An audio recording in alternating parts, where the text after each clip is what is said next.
The year 1299 CE is typically cited as the official founding date of the Ottoman Empire. Here's the thing, nothing actually happens that year. No major battle, no grand declaration of sovereignty. So why 1299? Well, here's where it gets weirdly poetic.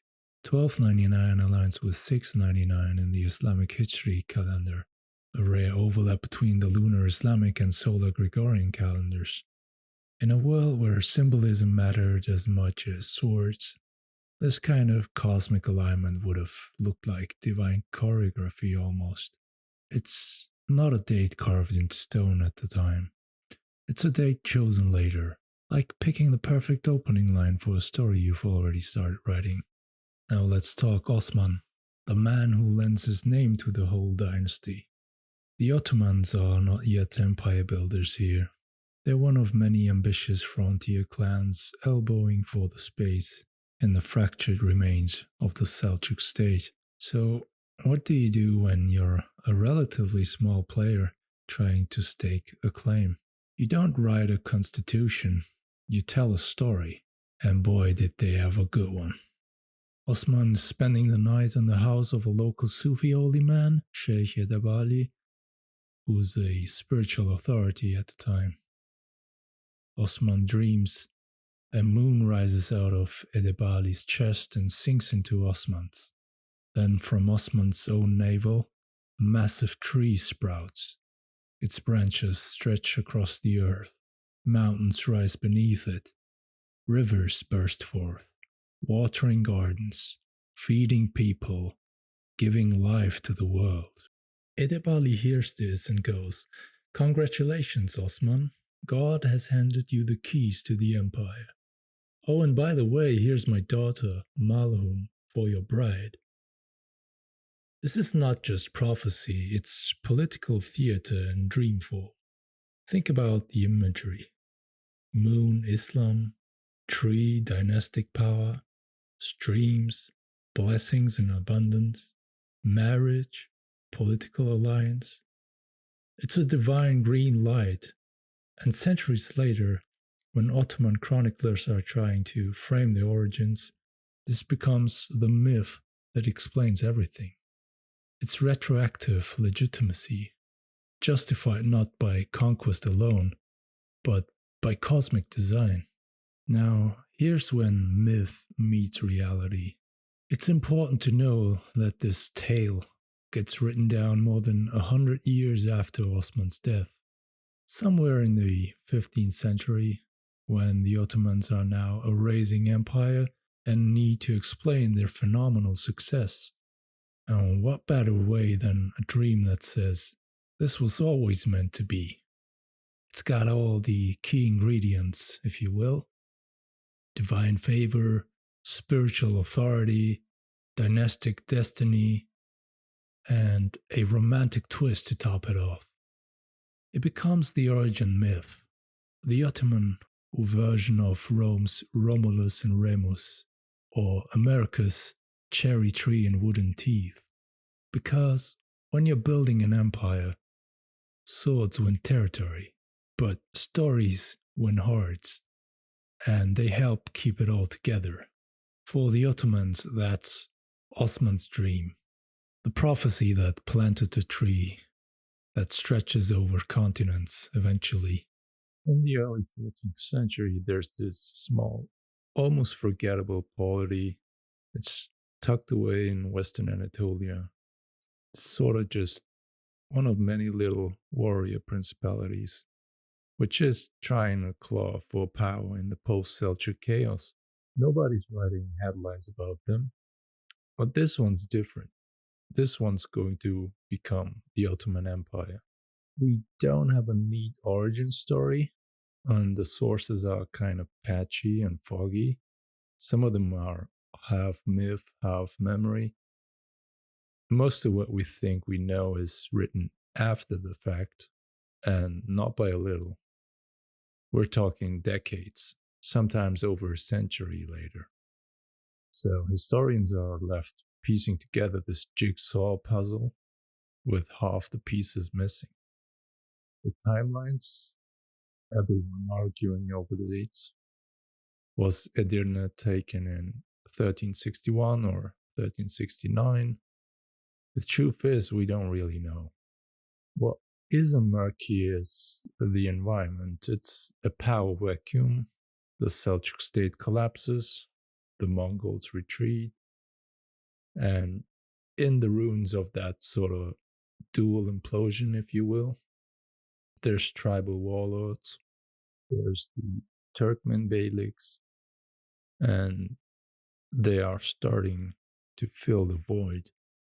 Among them are the Karamanids, the Eretnids, the Aydinids, and the Mentese lords. And oh yeah, of course, the Ottomans. In the beginning, the Ottomans, they are nobodies. Osman I is out here taking strongholds like Bursa, which becomes the first Ottoman capital. He grabs it in the early 1300s, maybe 1326, and that's the first major city under their belt. A few years later, in 1337, they take Nicaea, Iznik, yes, that Nicaea, where early Christianity had once gathered to define itself. But here's where things start accelerating. Fast forward to 1354, an earthquake tears down the walls of Gelibolu, and Sultan Orhan doesn't miss a beat. He moves in, grabs the port, and suddenly the Ottomans have a toe dipped into Europe. And suddenly in 1355, Tsar Stefan Dusan of Serbia dies. His empire splinters, and the Ottomans, they don't need a second invitation. Between 1363 and 1365, they sweep through Thrace and what is today southern Bulgaria, taking cities like Plovdiv. Europe finally wakes up. The Crusaders enter in 1396, an army of knights, French, Burgundians, Hungarians, and more. They descend to save Constantinople. Bayezid I is hammering at the city walls, but the European charge ends in disaster at Nicopolis. It's not even close. The Ottomans annihilate them. Bayezid locks down his gains and consolidates the empire's foothold in Europe. Just when everything seems unstoppable, Timur Gulen enters the world stage, the Central Asian wrecking ball. In 1402, at the Battle of Ankara, he crushes Bayezid. The Ottomans are suddenly thrown into chaos. A bloody civil war erupts between Bayezid's sons. And the empire doesn't fall apart, interestingly. The Balkan vassals, they sense weakness. They try to wiggle free, but it doesn't work. The Ottoman grip on Europe holds, even while the Anatolian heartland burns. Timur, he doesn't stay. He sacks Izmir, then leaves Anatolia in 1403, and dies 2 years later preparing to invade China.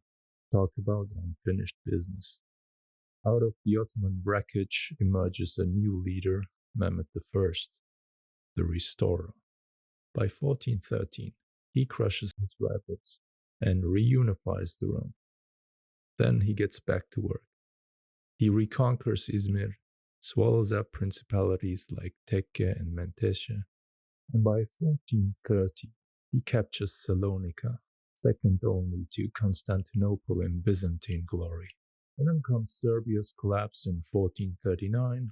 Hungary steps up as the new frontline opponent, clinging to Belgrade. But it's clear, the Ottoman Empire is no longer a backwater. It's a rising juggernaut, fueled by conquest, chaos, and an almost prophetic sense of destiny. It's the mid-15th century, and the Byzantine Empire, it's a ghost of its former self. What's left of it clings to the city of Constantinople like an old lion licking its wounds. It's surrounded by rising Ottoman power on all sides. So this ancient capital, once the jewel of Christendom, is now an island in a sea of enemies. Bayezid I had already been laying siege to it decades earlier. But it's in 1451 that things really get interesting. When Mehmed II, just 19 years old, takes the throne. And this guy, he's not playing defense. He's not inheriting an empire. He's building one. And then there's the cannon. We're not talking about any cannon. This is Urban's monster. A weapon so massive, so advanced for its time, it basically redefines siege warfare overnight. And here's the tragic irony. The Hungarian engineer offers it first to the Byzantines. Emperor Constantine XI, he wants to buy it, but he can't pay for it. Can't source the bronze, can't rally the resources of a dying state. So Urban takes his plans to Mehmed, and Mehmed says yes. This thing, over 8 meters long, hurling 600-pound stone balls, isn't just a weapon, it's a declaration. The sledgehammer that smashes centuries of impregnable walls in just 55 days. Well, here's the deeper story. Yes, the cannon was revolutionary, but the real advantage lies elsewhere. It's manpower. The defenders number about 7,000. The Ottomans, maybe 80,000 to 100,000 men. It's not a siege, it's a slow-motion avalanche, really. And then there's the blockade. The city surrounded, land and sea. Constantinople is being starved and battered at the same time. And on top of that, diplomacy fails. The West doesn't come, not in force. Venice drags its feet, Genoa hedges its bets. The Pope calls for help, but nobody's really listening. The 100 Years of War had just ended. Italy is a patchwork of squabbling city-states, and the East-West Church schism still burning hot. Even the idea of unification under Rome is enough to spark riots inside Constantinople. A few Genoese volunteers do show up, led by Giovanni Giustiniani, and they fight hard, but it's not enough. The city falls in 1453. Mehmed rides in through the shattered gates, and in that moment, the Middle Ages end for the East. But Mehmed's just getting started. After Constantinople, he turns the Ottomans into a true empire, something beyond a regional power. In every direction, the borders expand. North, in 1475, he conquers the Crimean Tatars, remnants of Mongol rule, and takes over Genoese colonies along the Black Sea, including Kaffa, renaming it Kefe. That gives him naval power in the north. Let's look at the Eastern Front. In the east, he finishes off the Byzantine Empire in 1461. This is the last flicker of Byzantine light, and it's gone. In its place, Muslim settlers, new governance, and eventually Islamization of the region. In central Anatolia, the Karamanids, old rivals from the time of Osman and Orhan, are crushed. The lands fall into Ottoman hands, bringing Mehmed's empire to the doorstep of the Mamluks in Syria and Egypt. In the west, the Balkans. He takes the Peloponnese, wipes out remnants of Byzantine and Crusader rule, and turns it into the Ottoman province of Mora. He takes Negroponte from Venice in 1470. He strikes up into Friaul in 1478, and he batters the Adriatic coastline. And then there's Albania, where Skanderbeg holds out like a medieval Leonidas, if you want.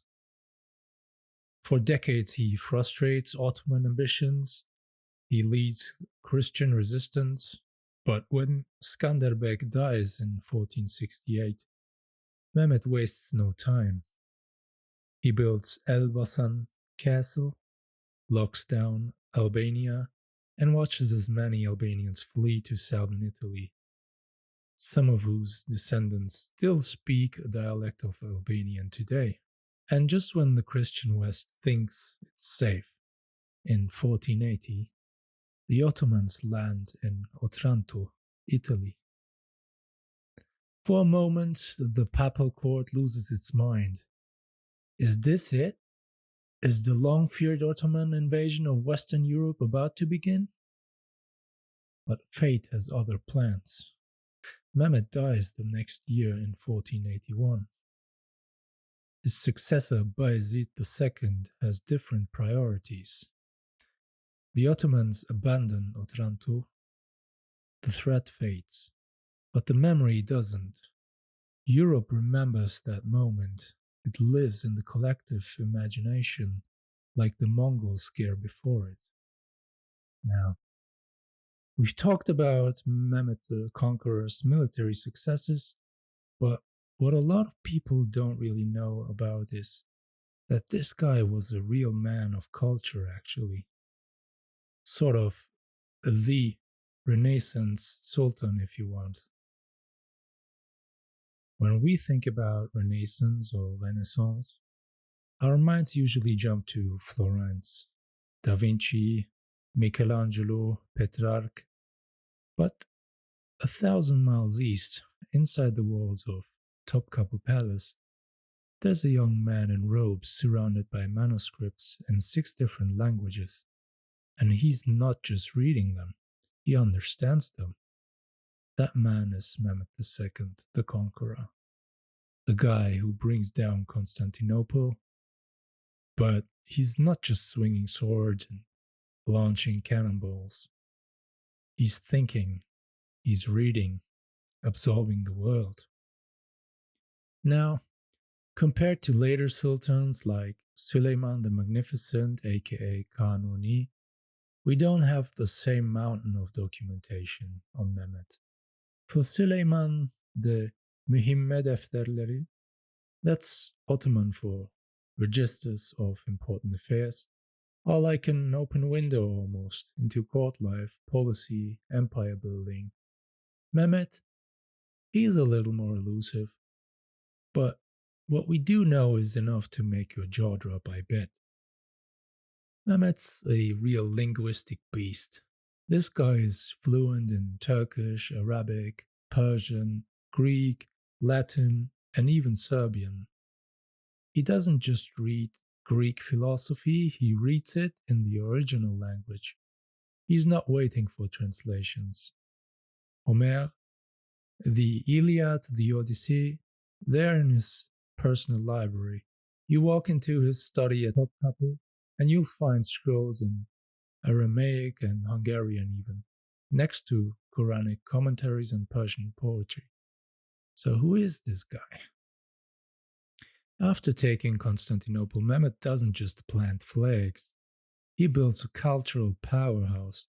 The Ottoman court becomes a melting pot of scholars, scientists, architects, and philosophers.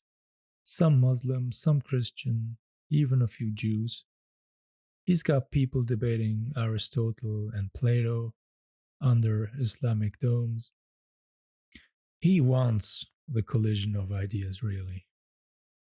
Mehmet models himself after Alexander the Great, but with a distinctly Ottoman twist. He doesn't just want to conquer the known world, he wants to understand it. He trades letters with Francesco Filelfo, one of the hottest humanists in Italy at the time. Mehmet is literally in dialogue with the Italian Renaissance, not as an outsider peeking in, but as a peer. He's a Muslim sultan quoting Greco-Roman ideals while planning mosque construction. When Mehmet takes Constantinople in 1453, he doesn't torch it, he reinvents it. He restores the Hagia Sophia, transforms it into a mosque, and builds the Topkapi Palace, not just as a fortress or a seat of power, but as a symbol, a blending of Byzantine, Islamic, and even Roman legacy into something new. It's not just about conquest, it's about continuity. Mehmet doesn't think in borders, he thinks in civilizations. He's got this wild idea that the Ottoman Empire isn't just the next Islamic superstate, it's the heir to Rome. Think about that. A Muslim emperor claiming legitimacy from Constantine and Caesar. That's not just politics, that's vision.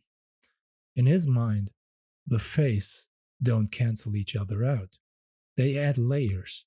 His empire isn't Turkish or Muslim or Byzantine, it's universal. So, while Europe paints frescoes and argues about the shape of church domes, Mehmet is out here reinventing empire with canon smoke and classical literature. He's blending humanism with absolutism, art with warfare, and intellect with ambition, in a way that still leaves historians shaking their heads, really. Mehmet is not just a conqueror, he's not just a sultan, he's the Renaissance itself, basically. He's holding a Quran in one hand and Homer in the other. Now picture this. It's the 14th century and the Ottomans sit perched right on the fringe of the Islamic world, a wild, chaotic borderland where civilizations collide and power is up for grabs. And being at the edge is not a disadvantage for the Ottomans, no. For them, it's sort of a launchpad, if you will. See, being the last Islamic principality before you hit Christian territory means you're the first in line for expansion into the lands of the air quote infidels. And in this era, that's practically a holy green light. The frontier isn't just a battlefield, it's really a magnet for opportunity, for land hungry warriors, and for state building. While the Ottoman roots grow in Asia Minor, Bursa to be exact, it's in the Balkans, or what they call Rumelia, where the empire truly begins to bloom. And here's the crazy thing. Some historians even argue that the Ottomans are basically a Balkan power before they are an Anatolian one. Think about that. An empire born on the Asian steppe that makes its real debut on the blood-soaked fields of southeastern Europe. And it's no accident. Right next door, you've got the Byzantine Empire, or what's left of it, completely unraveling in a slow motion implosion, if you will. Civil wars, throne disputes, court intrigue that makes Game of Thrones look tame. The Ottomans, on the other hand, they are watching this unfold, sort of like wolves circling a limping stag. They move in, not with brute force, but with marriages and alliances. Sultan Orhan marries the daughter of John Kantakouzenos, who then uses Ottoman muscle to seize the imperial throne in 1347. So now you've got Turks helping make a Byzantine emperor. That's the kind of upside down world we are dealing with here. And once the Ottomans have foothold on the European side of the Marmara Sea, they do not let go. Now imagine you're a young Turkic nomad, a footloose warrior from Anatolia. The state tells you, hey, ride west, raid these infidel lands, take what you can carry, and you learn divine merit. It's like the Crusades in reverse, really. The Ottoman leadership knows exactly how to tap into that mix of spiritual zeal and material hunger. And let's not forget, Anatolia is packed with restless, land hungry tribes. These guys are practically waiting for an excuse to head into the Balkans. So when the Ottomans open the door and say, go, it's not a hard sell, really. But here's where it gets much better. Once those tribes do settle, the state doesn't just let them roam free. No, the Ottomans militarize them. They turn them into garrison communities, frontier guards, tools of the state. Because the last thing you want when you're building an empire is for these newly settled tribes to turn rogue and start carving out independent fiefdoms. Because that's really how empires bleed out.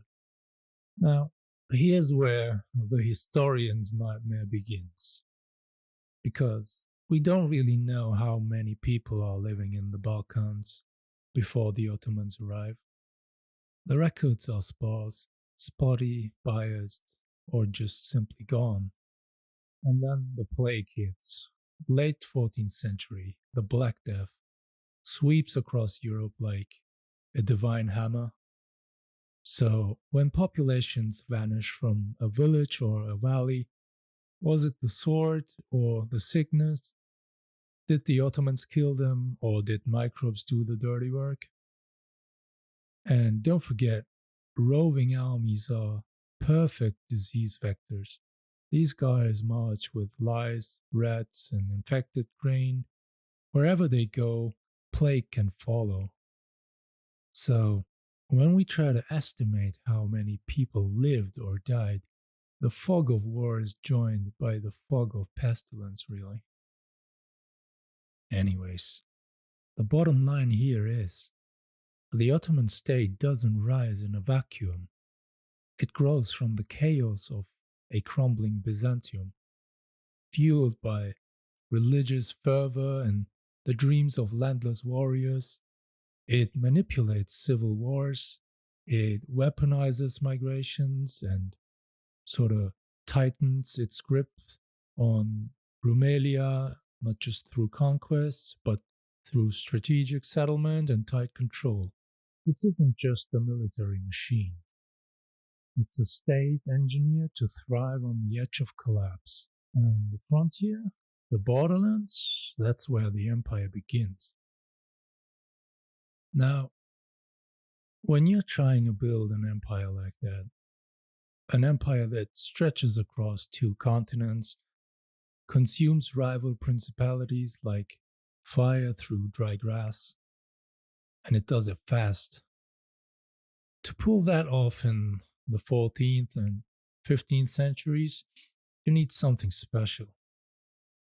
Something better than a king's band of nobles or an unruly peasant levy. You need a machine, one that runs on discipline, gold, and an absolute grip on power. And that's exactly what the Ottomans built. At the heart of this military beast is a system that feels familiar. It's almost medieval European. The Timar system. Land grants handed out by the Sultan, each one with a price tag attached which says cavalry service. You're a Timariot now, a mounted warrior whose job is to show up when called. If your slice of land is big enough, you don't come alone.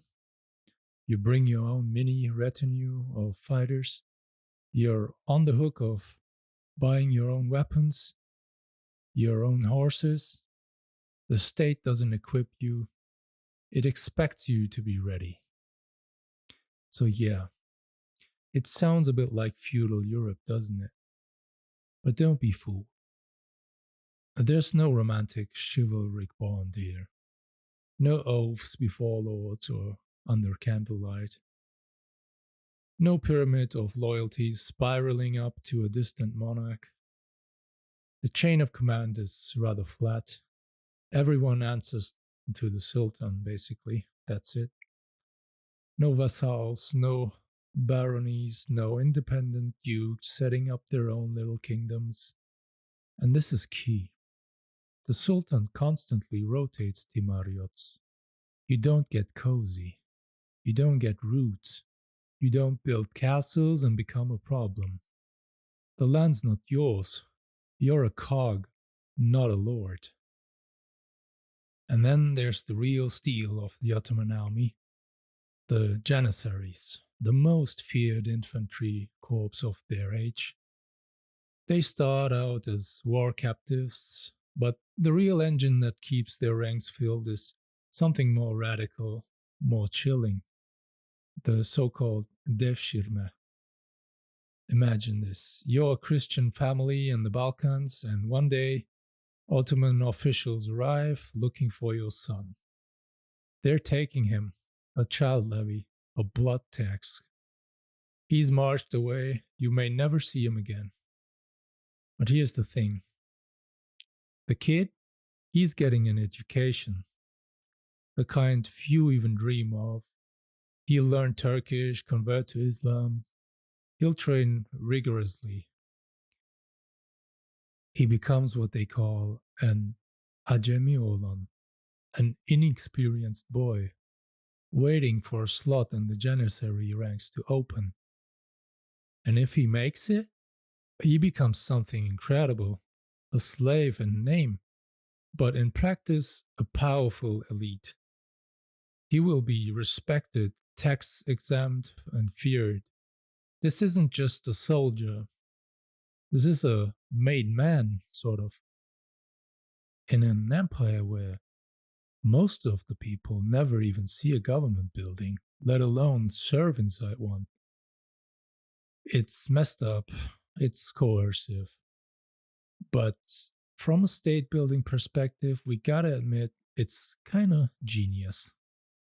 There is, however, a snag though. Islamic law forbids enslaving people living under Muslim rule, Christians included, unless they rebel. That's awkward, legally speaking, but the Ottomans dodged this with ideology and results. A 16th century Islamic scholar even praises the devshirme, saying it brings hundreds of thousands of new Muslims into the fold. Not everyone agrees. Some born Muslims refuse to take orders from these quote unquote slaves, but most look at the Janissaries and see not captives but power players. And it's not just Janissaries and Timariots. The Ottoman war machine is filled with specialists. There's the so-called Akıncı raiders, the shock troops of chaos, and their job is to hit first and burn fast and really scare the hell out of the enemy before the main army even shows up. Then there's the Martolos, Christian auxiliary troops working for the Ottomans. And then there's the Müselem, farmer soldiers, granted land instead of pay. They work the land and fight when called. And nomads from the Balkans split into fighting units and support units, an internal logistics system that moves the army. It's self-sustaining war on horseback, really. By the time of Mehmet the Conqueror, military command gets more professional. You graduate from the Palace Academy, you're heading out to the provinces as a governor. But you're not always in the province.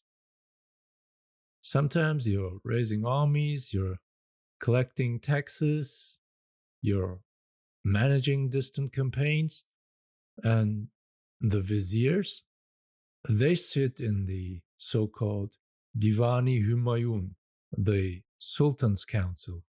These are generals, administrators, and statesmen all at once, and they aren't like medieval warlords or anything. They are the executive board of a world empire. From Osman to Mehmet II, the Sultan leads the army in person. He's not watching from a tent. He's on the ground. He's the commander-in-chief, if you will. And discipline is everything. Ottoman generals, they don't freelance. They follow the plan. The Sultan's plan, that is. Now contrast that with The European armies they're facing, ragtag coalitions, crusader alliances where everyone sort of wants to be the hero, ego over strategy, and it really shows. Nicopolis in 1396, a prime example. The Ottomans lure a European charge, feign retreat, draw them into an ambush, and then crush them with discipline and terrain advantage. It's a trick they use over and over again, and it works. By the 15th century, the Ottoman army has a mythos. People start to think they're invincible. And it's not just superstition, it's earned. The blend of strategy, discipline, psychological warfare, and ruthless efficiency gives them an edge. And this makes their opponents struggle to understand, let alone match them. This is not like anything like a medieval army. This is the prototype of the modern state military. It's organized, it's professional and unyielding. Now let's go back to the chaotic edges of Anatolia, where swords clash and borders blur and Islam looks different. The Ottomans aren't ruling from some ancient Islamic capital. They are growing out of a borderland, a zone of overlap, opportunity, and oddities. And the kind of Islam that forms here, it's not always the polished, scholarly version you'd find in, let's say, Baghdad or Cairo. Most of the Turks crossing into the Balkans, they're Muslim, and there's no question about that. But let's not kid ourselves. They aren't like strict, head down by the book Muslims. These are frontier warriors. They are nomads, raiders, herders, people with long memories and strange beliefs. You've got things like miracle trees and sacred rocks in rural Anatolia, practices that feel more like shamanism or nature cults. Nobody even really knows where these ideas come from. But they stick around, especially among the nomads. Even at the court of Sultan Orhan, things feel unorthodox. When Ibn Battuta, the world traveling Moroccan, shows up to visit the Sultan, guess who greets him? The Sultan's wife. In later centuries, that would be scandalous, but back then it was totally normal, it seems. So we see that Islam at the time isn't as strict as it's often made out to be. Now, you want to talk early Ottoman spirituality, you got to talk dervishes. Those wandering mystics, they're not theologians, they're just charismatic guys. And the early Ottoman sultans, they cozy up to these guys. Let's start with Sheikh Edebali. You remember him? We mentioned him in the beginning of the episode when we talked about the founding myth of the Ottoman Empire. It's a myth for sure, but myths matter. They tell you what people want to believe. And Edebali himself, he's not some safe cleric. He's part of a network of heterodox sheikhs. Some of them back a Nomad rebellion in 1240 that's so bad that the Seljuks bring in Franconian mercenaries to crush it. We only know about it from one guy, Dominican missionary named Simon de Saint Quentin. That's it, one eyewitness. And then there's Haji Bektash. This guy's practically a ghost during his own lifetime. He's persecuted by the Seljuks, hiding in some dusty Anatolian village. But by the 14th century, he's a saint, a hero. And get this, he becomes the spiritual patron of the Janissaries even, the elite Ottoman troops. That's like the Green Berets adopting a monk. So how does the Islam of the early Ottomans actually expand? Well, not always through scholars or soldiers. Sometimes it's the so-called babas, local dervish leaders. One settles down in an unclaimed patch of land. A few people follow him, he dies. They build a shrine on his grave. Miracles get attributed to him. People ask for healing, fertility, good harvests. And before you know it, a convent goes up, a so-called tekke, with donations and support. The Ottoman sultans notice this, and they do something very smart. They back these tekkes. Why? Because they do three very useful things. First of all, they keep the roads safe, as Islamic law requires them to host travelers overnight. Second, they convert local Christians and syncretic cult followers, not by force but by charisma. And third, they become symbols of stability and soft power in a wild land.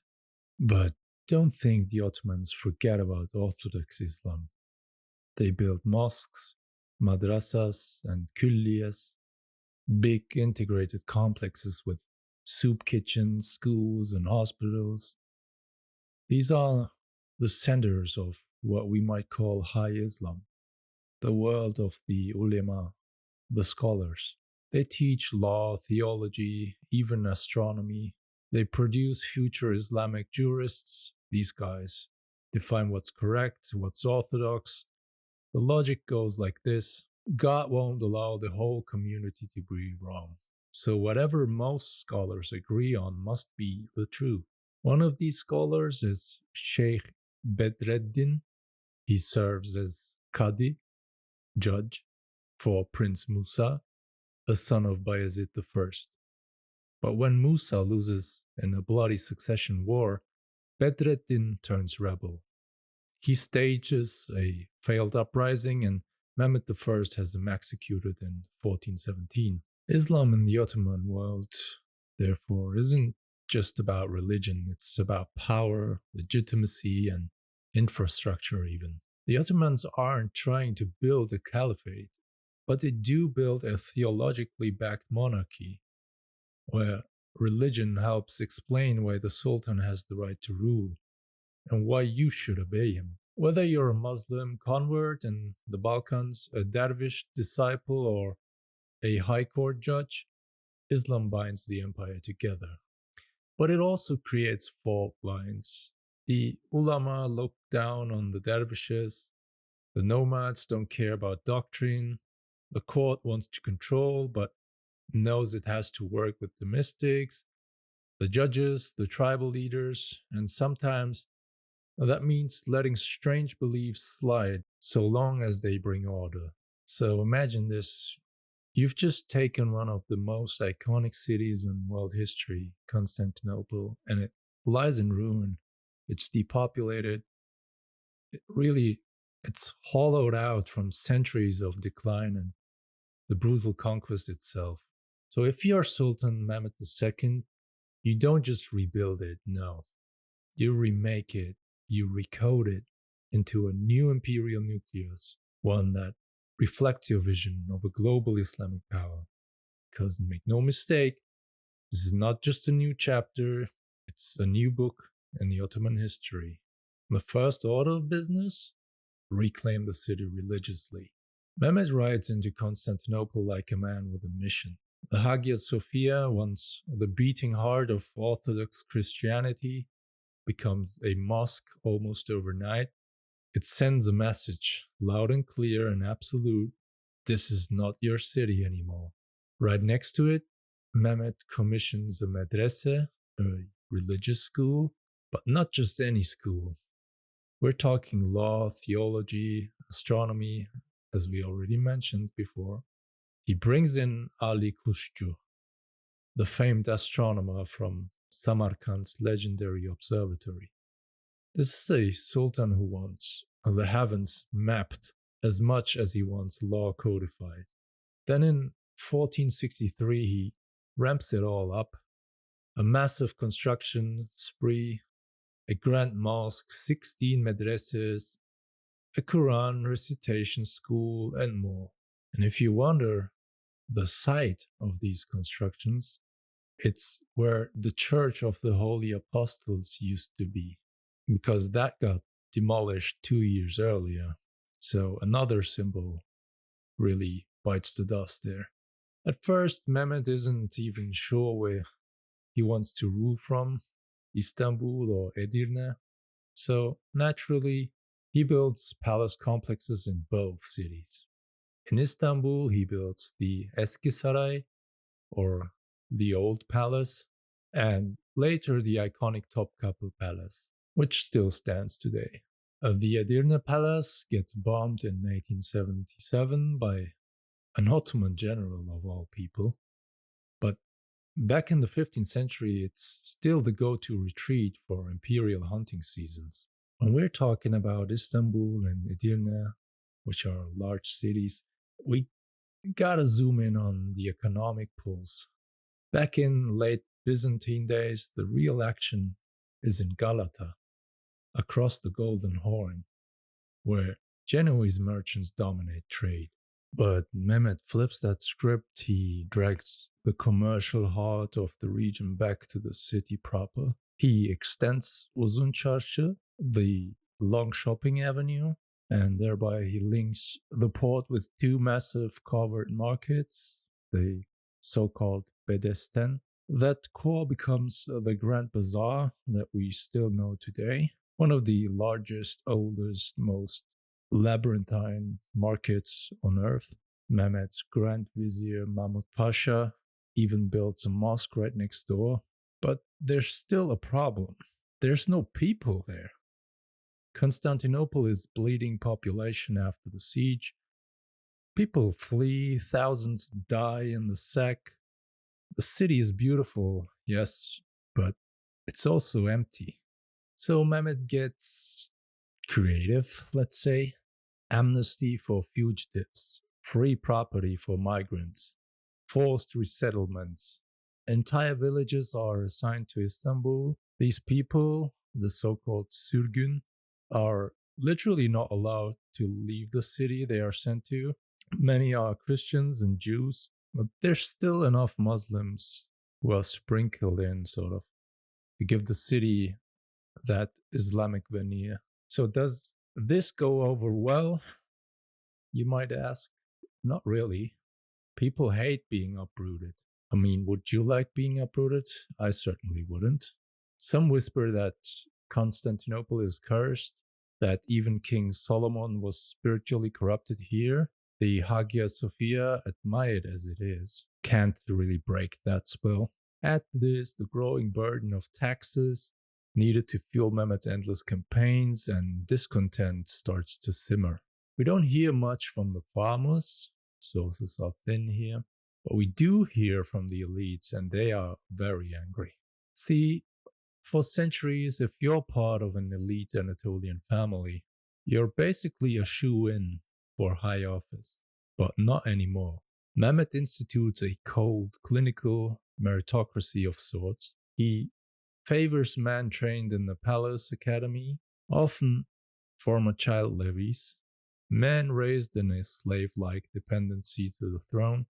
These guys don't have no noble lineage, just loyalty, really. And because they're his kul, or his slaves, in legal terms, he can execute them at will, even inherit their possessions. But Mehmed's never selling them like cattle. These aren't laborers. They are elite tools of his empire. If you look at court life, a strict court hierarchy emerges under Mehmed. It's complex and rigid, with every role calculated and calibrated. The Sultan himself lives not in the harem, but in the third court of Topkapı. That changes later in the 16th century. The Palace Academy becomes the engine for Ottoman governance. If you graduate, the state arranges your marriage, usually to a woman raised in the harem. You get posted to a provincial office, and if you do well, you're called back into the imperial corps. What they got going over there is really a self-sustaining machine, sort of. A bureaucracy built on merit, training, and fear. And here's where things get really dark. Mehmed revolutionizes succession laws. Before, they are already brutal and civil war is common, but now it turns into institutionalized fratricide. The new law is really chilling. The new Sultan must kill his brothers. Not may, must. There's no primogeniture like in Europe, where the firstborn son would be the only contender for the throne. No, every son is a contender here. So each one of them is sent into the provinces with his mother and a tutor, and each of them are told, find allies, win the throne, or die trying, basically. It's Game of Thrones in real life. And the stakes? Your life. Whoever gets the Janissaries on their side usually wins. The others, well, they end up with a bowstring around their neck. One old man watches this all unfold. The chronicler Ashik Pashazadeh. In his later years, he writes with nostalgia for the good old days, when sultans were approachable and courts weren't nests of lethal intrigue. But Mehmet isn't done shaking things up yet. He starts attacking Vakıf foundations, the charitable trusts that fund schools, soup kitchens, dervish lodges. These are run by elite families and they play loose with inheritance rules. Mehmet cracks down. He confiscates their assets, turns them into timars, land grants for cavalrymen. The result?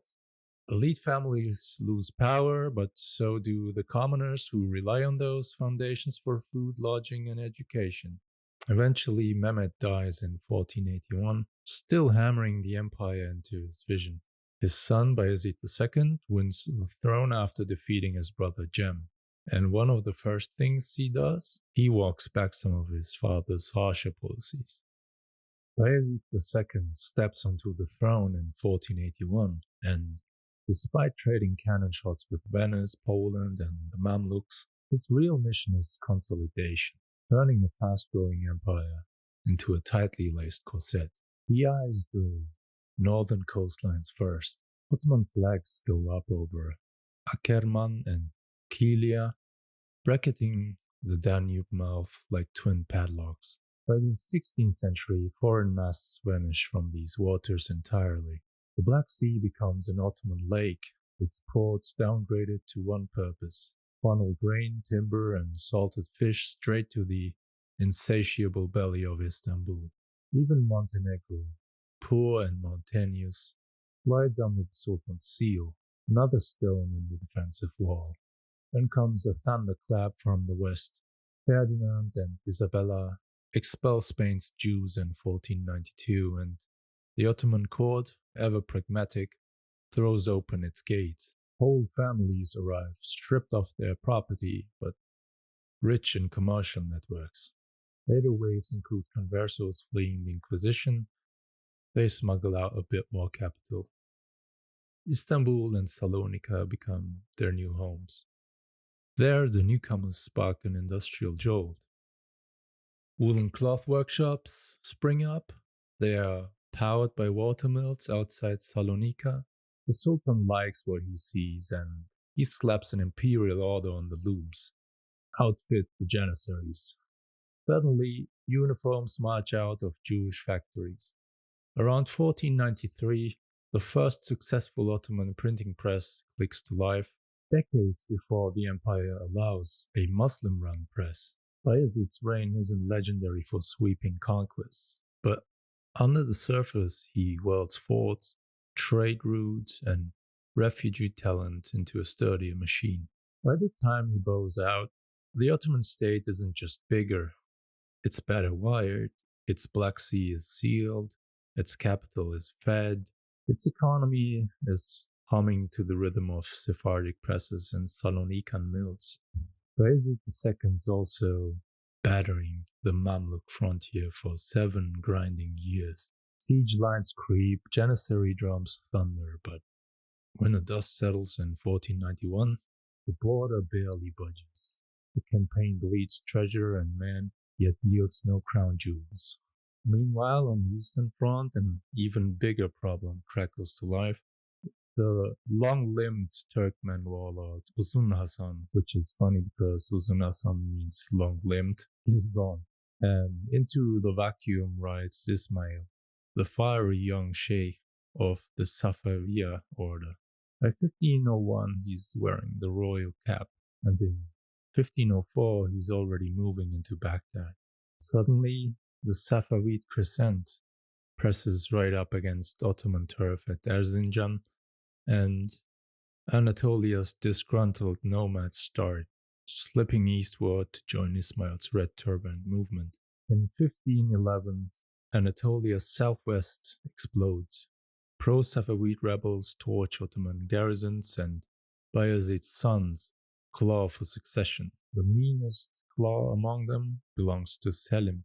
He forces his dad into retirement and strangles every brother he can find, and eventually he seizes a scepter in 1512. Selim the Grim, they call him. He moves like a blade. He slaughters Ismail's followers in Anatolia, then meets the Safavid Shah at Chaldiran in 1514. Ottoman guns roar, Ismail staggers. The road to western Iran lies open. Only the Janissaries refuse a deeper march. So Selim wheels south. And from 1516 to 17, we see a masterclass in blitz warfare. First, Diyarbakir falls, cracking the northern door of the Mamluk realm. At Marj Dabuk, Selim's cannons tear down Kansu al-Khuri and half the Mamluk army. Next is Raidaniya, just outside Cairo. The last Mamluk Sultan, Tumanbay, he swings from the city gate, and Egypt's treasury caravans north under armed escort. The Sharif of Mecca kneels. Selim responds with shiploads of grain and gold for the Hejaz. Ottoman power now kisses the southern Red Sea. Yemen's highlands remain a headache. City strongholds where loyalty, hinterlands do not. But the map has changed forever. With just one campaign, the empire's self-portrait flips. No longer these Balkan outskirts. The Ottomans now straddle the Islamic core. Cairo, Aleppo, Damascus. Syrian provinces report directly to Istanbul. And in Egypt, the sultans began crafting a new local elite from imported military slaves, while defanged Mamluks settle into tax collection and ceremony. Cairo loses its political crown, but not its hustle. 16th century and 17th century merchants, they funnel Indian spices, Persian dyes, and printed cotton through its souks. They erect palaces and covered bazaars that glitter under desert sun. Coffee that was once a Yemeni indulgence hits Cairo first, then it races to Istanbul's waterfront taverns. The bean becomes a cultural bomb. Porcelain cups pour fortunes for importers, while the sultans periodically ban the brew, calling it intoxicating, seditious. Yet you still smell the aroma in every alley. Grain and arms remain state strict, but coffee and spice slip through looser nets, minting private fortunes that sometimes outlive their owners even. Selim's death hands the reins to Suleiman the Magnificent. He sees Mediterranean powers the next arena. 1533, he taps Lesbos-born corsair Hayreddin Barbarossa as Grand Admiral. A year later, Tunis falls. It's now a booming entrepot, swelled by refugees from Christian Spain. Eastward, Suleiman keeps throttling Persia. From 1533 to 1536, he lunges across the Zagros. He occupies Tabriz for a second, and far more crucially, he takes Mosul, Baghdad, and Basra, locking down the Tigris-Euphrates river system and eyeing the Persian Gulf. By 1600, the House of Osman now rules from Budapest's outskirts to the mouth of the Red Sea, from Algiers to Basra. Syrian bays jockey under Istanbul's gaze. Cairo merchants sip contraband coffee in marble courtyards. Bedouin levies patrol pilgrim roads, fringed by Ottoman forts. Yet there are some fault lines that remain. Yemen simmers, Anatolian tribes, they still glance toward Shia Persia. And then there's also some Janissary intrigue going on in the palace. In 1520, Suleiman the Magnificent heads west, and the map of Europe starts to quiver almost immediately. 1521, Belgrade. Picture a fortress city guarding Hungary's southern gate. Ottoman guns rumble across the Danube, walls crack open, and by summer's end, Belgrade falls. Vienna's ears perk up. The road to Central Europe just got a whole lot shorter. 1526, Mohacs. The 30-minute massacre. On the swampy plain of Mohacs, Hungary's army lines up under King Lajos II. The Ottomans hit them like a freight train. In barely half an hour, the Hungarian line collapses. The king drowns, fleeing across a river, and an entire kingdom loses its head. Suleiman does what Ottoman sultans always do. He props up a friendly puppet, János Zapolya. He becomes king. But Zapolya dies early, and Habsburg Archduke Ferdinand I barges in, waving inheritance papers and a few thousand troops. Fortresses tumble, Pécs, Siklos, Gran. From 1541 to 47, central Hungary morphs into an outright Ottoman province, administered from Buda. Transylvania stays an Ottoman client. The slim western strip clings to Habsburg's hands. 1529, the first siege of Vienna. Suleiman marches up the Danube, artillery lurking through mud. Vienna's walls loom, but autumn rains overstretched supply lines, and some very motivated defenders stiff-arm the empire. Cannonballs bounce, tents flood, winter threatens. The Sultan pulls back, and Europe exhales. Lesson learned. 1,000-mile logistics tale is a cruel master. From here we see the Ottoman advance pausing, frontiers harden, Hungary becomes a 150-year trench line, the no man's land of early modern Europe. In 1571, Cyprus falls. Ottoman galleys fan out across the eastern Mediterranean and wrest Cyprus from Venice. Jackpot island of cotton, sugar, and strategic harbors. Within just months, Anatolian settlers flood in. So do land-hungry peasants and Kızılbaş, which means redhead. They are meant to repopulate fields, scarred by siege and enslavement. From 1571 to 73, we also see the battle and the aftermath of Lepanto. Spain and Venice roar back with the Holy League fleet, and they score a smashing victory at Lepanto, ramming a boarding like it's the last crusade. But here's the twist. Despite the mythic win, they don't immediately retake Cyprus. Ottoman shipyards crank night and day. Within 2 years, the Sultan has a new fleet on the water, and the island remains firmly under the crescent.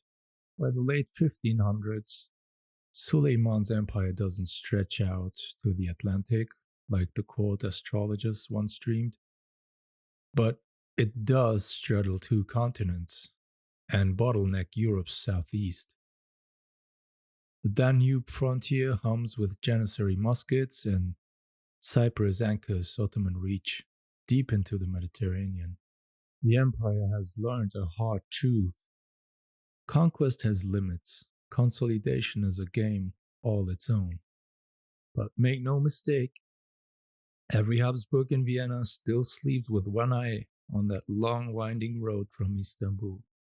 So here we are in the middle of the 16th century, and the Ottoman Empire is already a titan. But being big isn't enough. Now they've got to think big. The battlefields are still bloody, but now we see another kind of warfare unfolding. One of treaties, envoys, alliances, and economic strong-arming. It's really the empire playing chess, not checkers. The rivalry with Iran, with the Safavids, doesn't cool off. just because Selim I and Shah Ismail I dropped dead in the 1520s.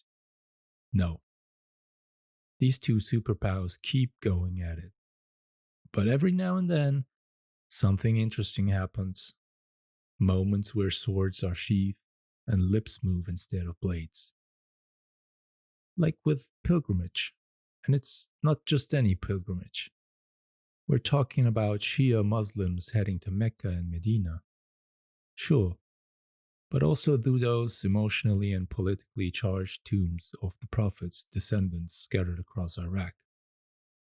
Now remember, the Ottomans, they are Sunni and they are also paranoid. They see these pilgrimages not just as religious acts, but as potential cover for espionage. Oh, you're going to Karbala? Sure. With how many camels? And how many men at arms? And by the way, what's in that chest again? The line between piety and politics gets real thin. Meanwhile, over in the east, another Islamic juggernaut rises, the Mughals in India. Since 1526, they've been ruling the north, and like the Persian counterparts, they're deeply invested in pilgrimage. Their nobles and royals want access to the holy cities too. So, again, the Ottomans are in this delicate dance, if you will, hosting rival empires' pilgrims while wondering which one of these is an agent in disguise. But it's in Europe where things get really wild. Picture this: Francis I, King of France, gets absolutely wrecked by Charles V at the Battle of Pavia in 1525. He gets captured, ransomed, and when he finally crawls back to his throne, who does he turn to for help against the Habsburgs? That's right, Suleiman the Magnificent.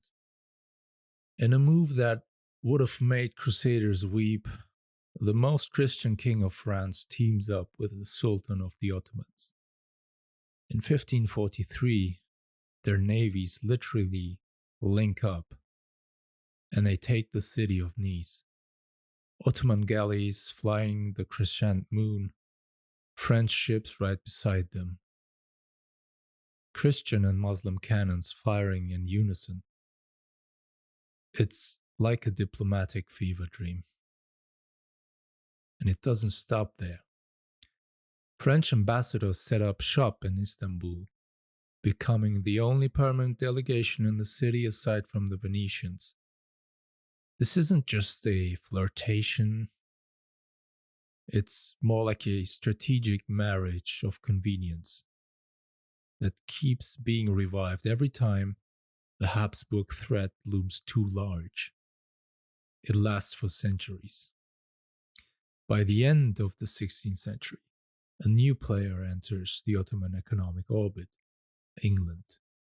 And they don't exactly knock politely. English merchants show up, yes, but some arrive with pirate flags fluttering from the mast. They muscle into the Mediterranean Sea and take the trade routes, undercutting rivals, sometimes literally firing cannons to drive them off. And guess what? The Ottomans are into it. By 1580, diplomatic relations with the English are in place. Why? Because the Ottomans need something the English have: tin, critical for casting cannons. There's even talk of using English deep sea vessels for Ottoman military campaigns. That's how interested the Sultan is. The alliance goes high level too. We've got letters between Elizabeth I and Safia Sultan, the Sultan's powerful mother. They write each other like two royals waging a proxy war. And again, make no mistake, both sides see this as a common front against the Habsburgs. and against Catholicism. When the Spanish Armada gets wrecked in 1588, it's a godsend. Spain bleeds resources into its war with England, resources that might have been used against the Ottomans. But now, Spain is bogged down. It's a lucky break for the Sultan, really. Now, behind all this diplomacy and back-channel dealing is a system the Ottomans put in place, the Ahitname, or as Europeans call it, the capitulations. These are basically legal cheat codes, privileges the Sultan grants to foreign subjects from friendly nations. Reduced custom duties, rights to reside and trade, special treatment. It's a carrot dangled in front of Europe's nose to win allies without firing a shot. But, and this is a big but, these agreements are personal. They only bind the Sultan who grants them. When he dies, his successor has to renew them or they are void. By the late 1500s, the Venetians, French, and English all hold these golden tickets. And during the 16th century, they work brilliantly. But later, when Europe starts gaining the upper hand, those same agreements turn into a political noose. By the 18th and 19th centuries, these capitulations become tools of economic control against the Ottomans. Of course, Suleiman the Magnificent and Murad III, who gives the English their capitulations during his reign from 1574 to 1595, they have no clue what these deals will become. For now, they're playing to win and playing smart. Because in the 16th century, the Ottomans aren't just sword-wielding conquerors, they're master diplomats in a world shifting alliances, religious rivalries, and ruthless realpolitik. Picture the early 1500s like a three-way cage match on the high seas. On one side, you've got the Mamluk sultans of Egypt, cash-strapped after a plague and desperate for those sweet spice tax profits. On another, the swaggering kings of Portugal, fresh off their Vasco da Gama victory lap and itching to hog every last peppercorn. And then, storming in from the left, there are the Ottomans armed with cannons, caravels, and an almost religious zeal for empire building. First, the Portuguese make waves, literally. In 1488, they round the Cape of Good Hope. In 1498, they plant a flag on India's Malabar coast. 1515, they seize Hormuz, the choke point of the Persian Gulf. Every step they take undercuts Egypt's monopoly on the Red Sea spice highway. And every Venetian or Genoese merchant groans because now they have to dance to the tune of a Portuguese king instead of a Cairo sultan. Meanwhile, Egyptian rulers jack up their own control, state monopoly on South Asian transit trade. You want pepper? Buy it from my guy. But they lack one crucial asset, a blue water navy.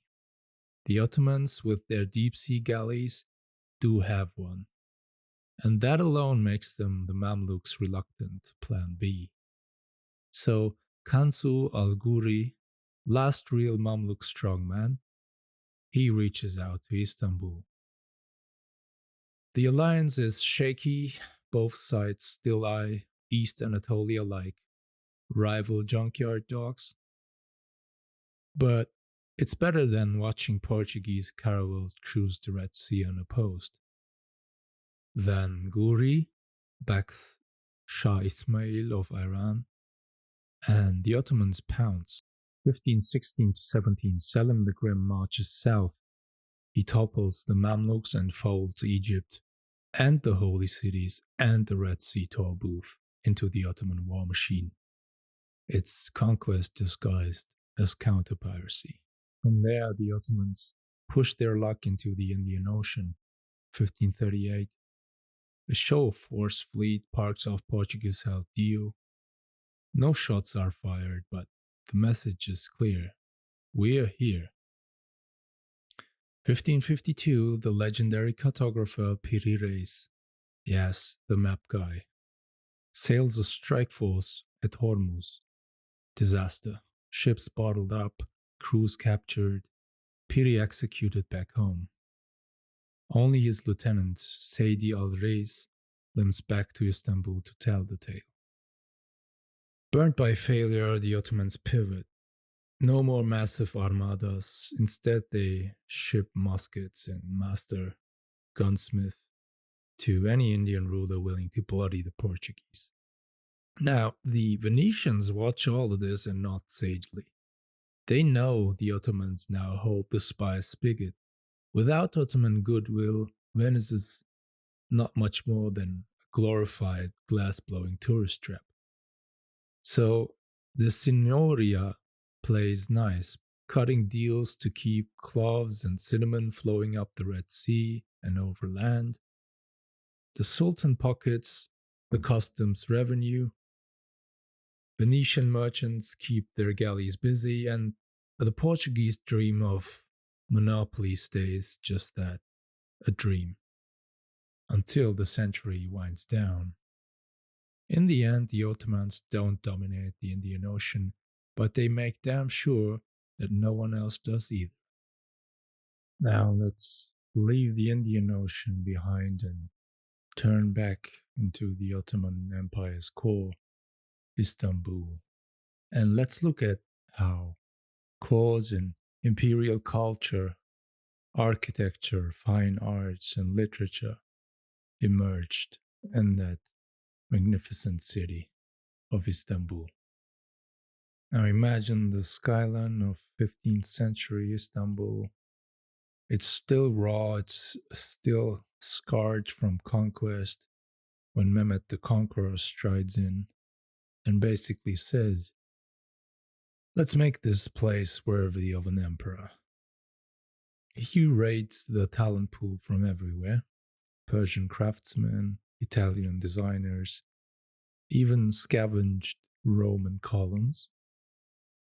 One moment you're passing an Iranian-style tiled kiosk, the next you're staring at a gate that feels ripped from Renaissance Florence. Its architectural swagger is pure and simple, and it shouts, "My empire is bigger than yours." Of course, that sort of mash-up vibe doesn't last forever. Mehmet's heirs dial the eclecticism back. They lean into what we recognize as classic Ottoman, if you will. Yet, the fascination with antiquity sticks. Legends start swirling around Hagia Sophia. Half is Byzantine rumor, half brand new Ottoman remix. Because old stones equal old prestige, and prestige is the lifeblood of a dynasty. A new tradition takes hold. Every sultan stamps Istanbul with a mega mosque complex, classrooms, kitchens, hospitals, the works. But the superstar behind the curtain is Mimar Sinan, the Janissary kid from Kayseri who rises to become chief architect and outlives 3 sultans.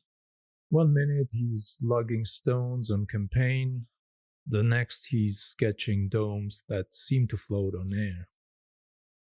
His mosques braid ambition and mathematics together so tightly they look inevitable. And when he finally gets his own little mausoleum tucked beside Suleiman's colossal complex, That's the empire tipping its cap to the man who literally built its skyline. Step inside those buildings, and you're hit by wall to wall ceramic fireworks. Huge Iznik faience panels glowing electric red, a pigment Ottoman artisans finally crack in the 16th century. Tulips, peonies, daffodils. Ottoman flowers bloom on tile long before they pop up in Dutch still lifes. After 1600, the craze cools, partly because Chinese porcelain floods the market, but for one dazzling century, Iznik's red owns the show. Meanwhile, in palace workshops, another revolution is unfolding: miniature painting. Initially a Central Asian import, it morphs into a distinct Ottoman art form.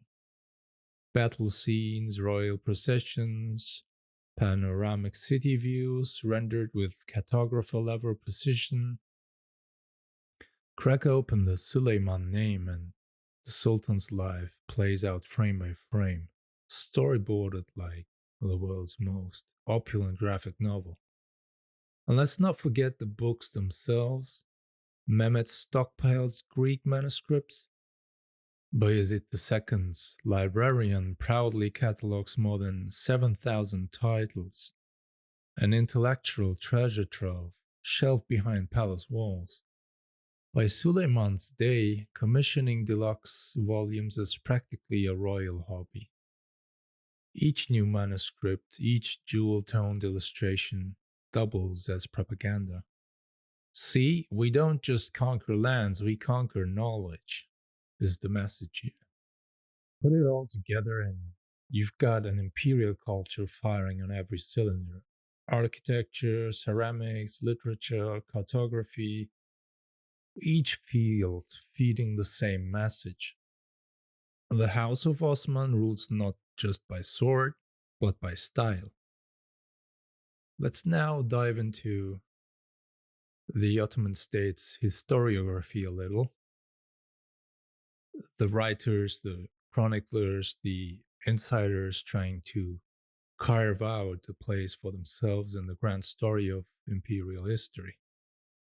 And as we get into the late 15th century, something interesting starts happening. We see the very first Ottoman language chronicles start to bubble up. Now, these early efforts, let's just say they are rough. One of the first chronicles is barely more than a few pages stuffed into a retelling of the Alexander Romans, a mythic hodgepodge with about as much historical objectivity as a Marvel origin story. But even this humble start signaled something big. The Ottomans are beginning to write themselves into history. And the goal here isn't subtle. These chronicles are hype reels for the sultans. Think of them like the Ottoman version of Augustus' Res Gestae, glorified resumes carved in prose. They're penned by men who aren't exactly neutral. These guys have held high office, rubbed elbows with the elite, so naturally, the narratives they spin are polished, gilded, and tilted toward their patrons. Each chronicle is organized by reign, sultan by sultan, just like how we today divide modern history into centuries. The big themes here are campaigns, conquests, massive construction projects. If a sultan builds a mosque the size of a mountain or steamrolls an enemy army, you better believe it's going to be in the record.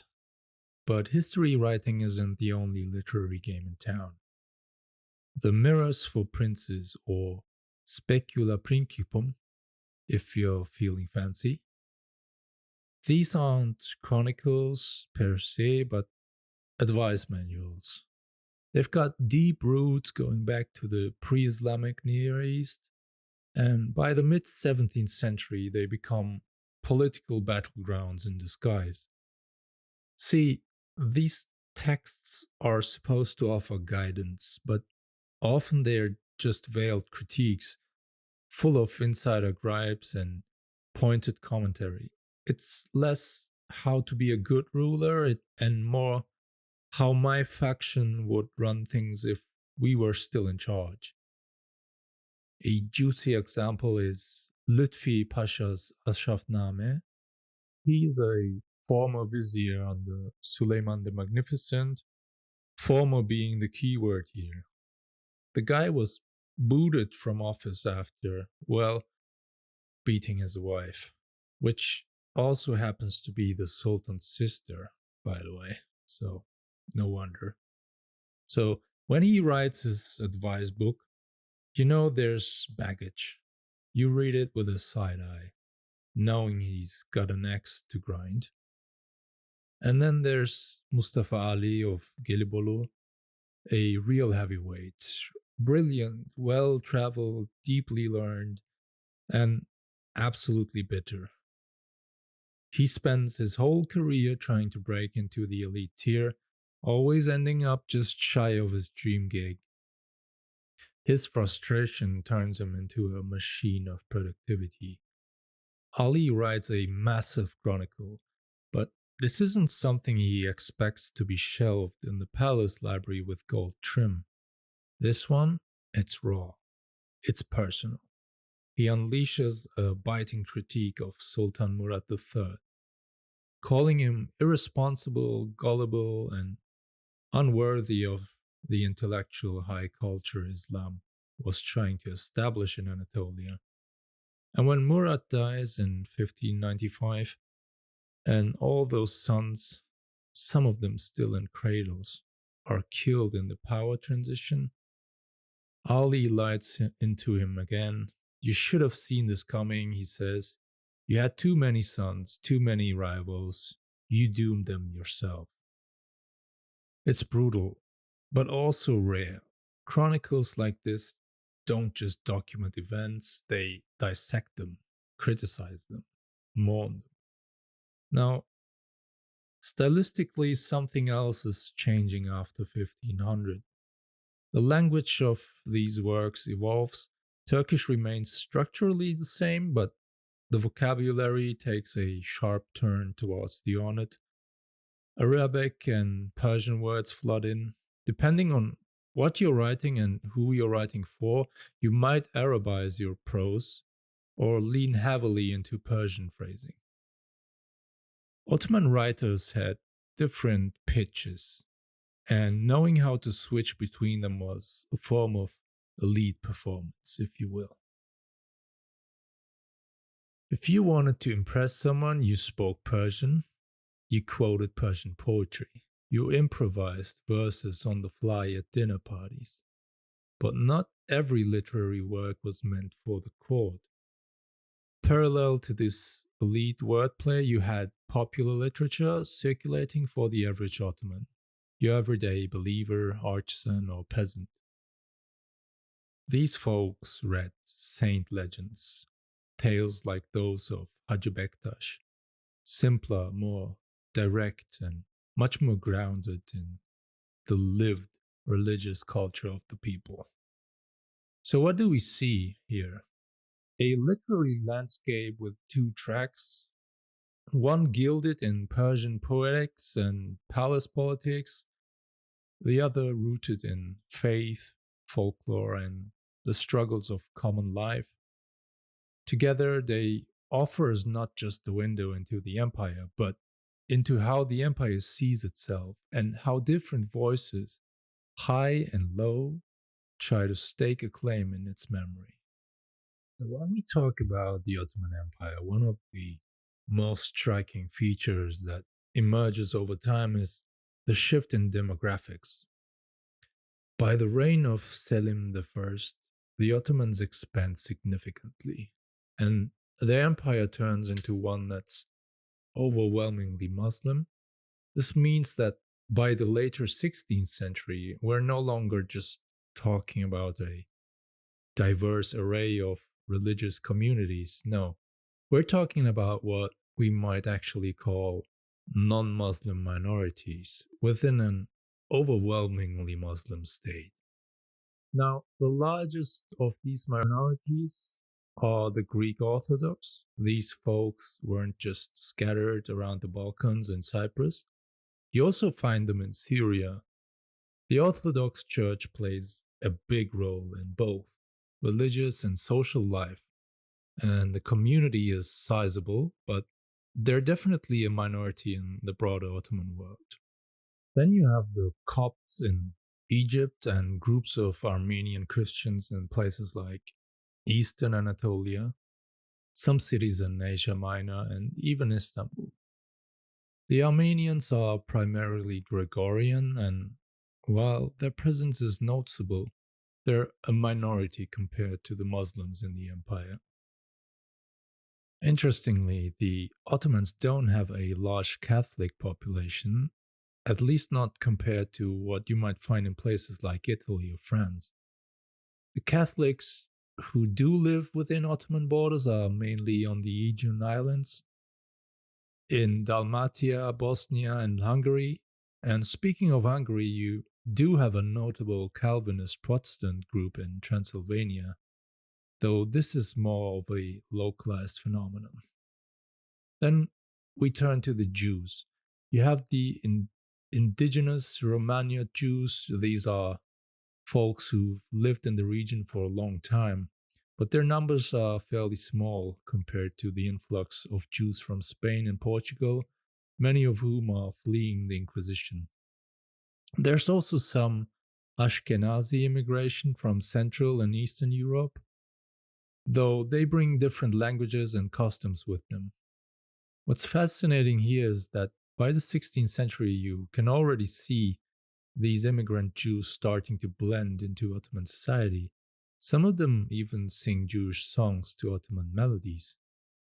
Now, all the research used to say that the grouping of non Muslims into millets, autonomous religious communities regulated by their own religious leaders, dates back to the 15th or 16th century. But modern scholars don't fully buy this anymore. Religious communities like the Orthodox Church were definitely there from the start, but the idea that they had full autonomy under their spiritual leaders doesn't really hold up when you dig deeper. In fact, many of the immigrant Jewish communities were embroiled in their own internal struggles, which points to a much more complex reality than the simple idea of a well organized millet system. That said, one thing the Ottomans did implement was the jizya, a poll tax on non Muslims. This wasn't just a one time payment. In some cases, it was levied on entire villages, though the tax was supposed to be collected from every able bodied non Muslim man. The rate was based on wealth, so it wasn't a flat fee, but still, it was a heavy burden for those who had to pay it. And legally, non Muslims were second class citizens. They couldn't testify against Muslims in court, which posed a huge problem for them in business transactions. To get around this, many non Muslims would have their deals written down in the Qadis court registers. Qadi is a judge, though the effectiveness of this is debatable. Religious law still gave more weight to oral testimony than written contracts. But what's telling here is that despite the system, people were still seeking out ways to protect their interests, which shows us how complicated things were on the ground. It's also interesting to note that there were some building restrictions placed on non Muslims. For example, their homes couldn't be taller than those of their Muslim neighbors. And churches weren't exactly safe from the whims of the Sultan's officials. Sometimes a church might be taken from its community and turned into a mosque.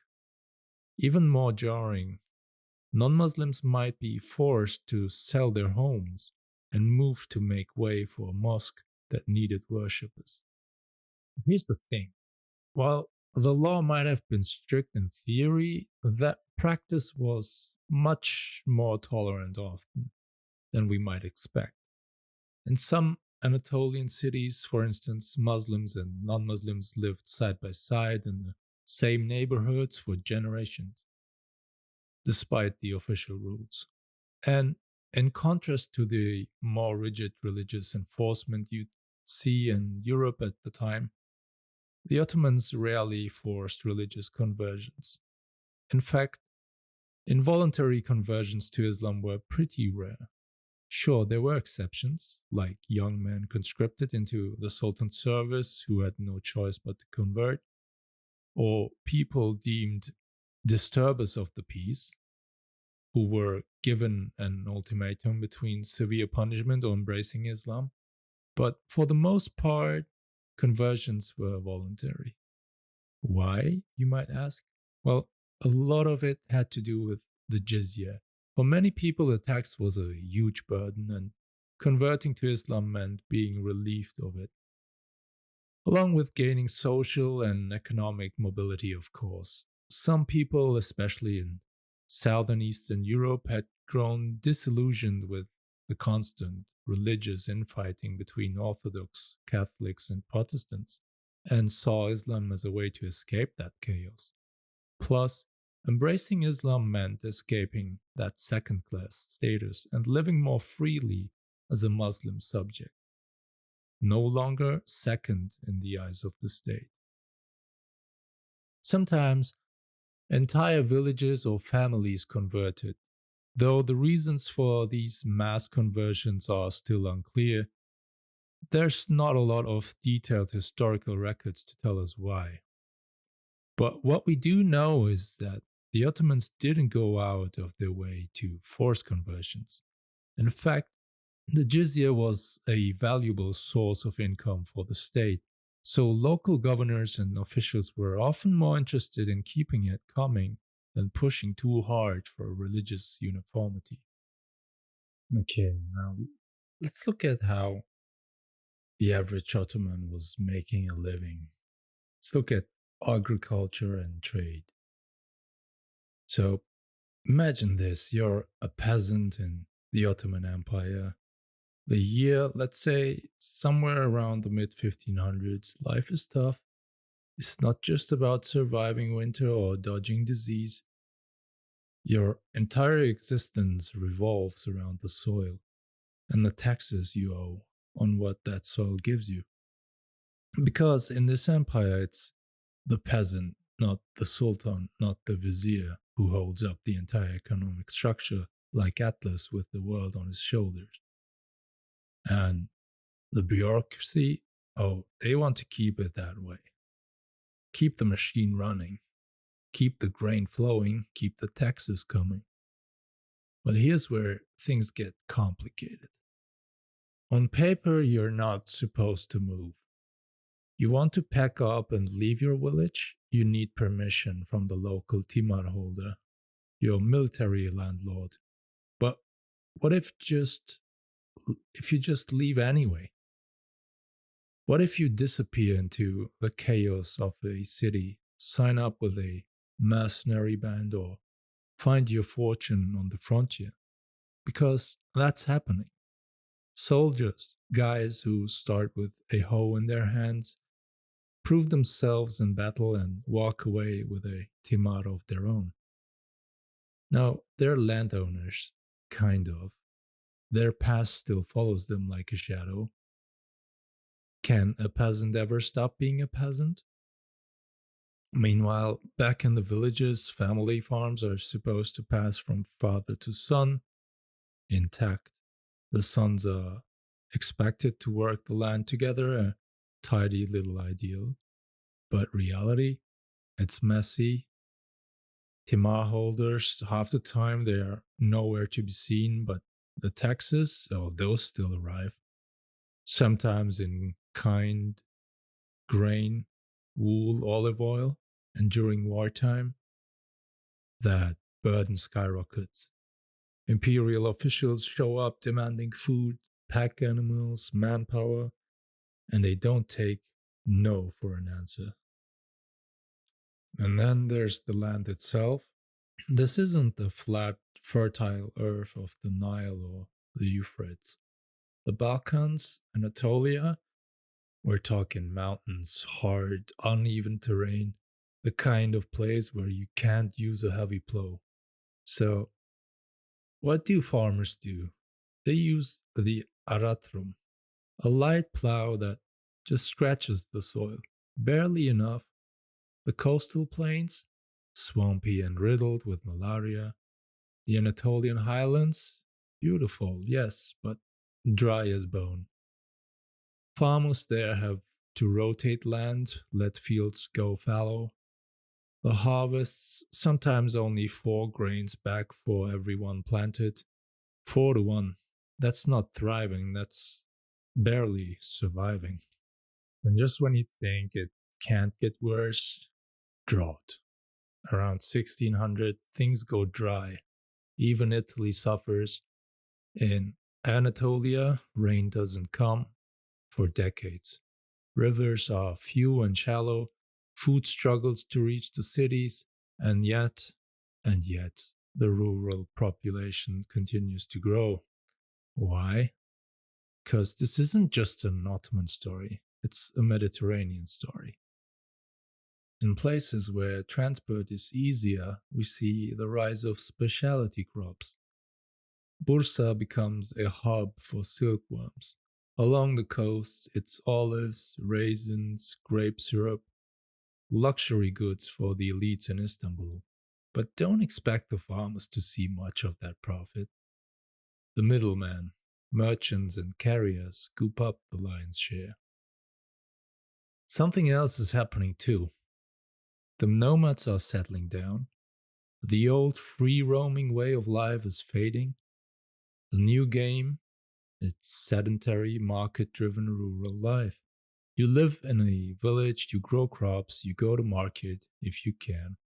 And the markets, they're booming, especially in coastal Anatolia. During the late 16th century, farmers and nomads meet in highland pastures and swap goods. The economy slowly starts turning, and then come the fairs. Picture a Balkan town erupting into chaos and color during a local saint's day.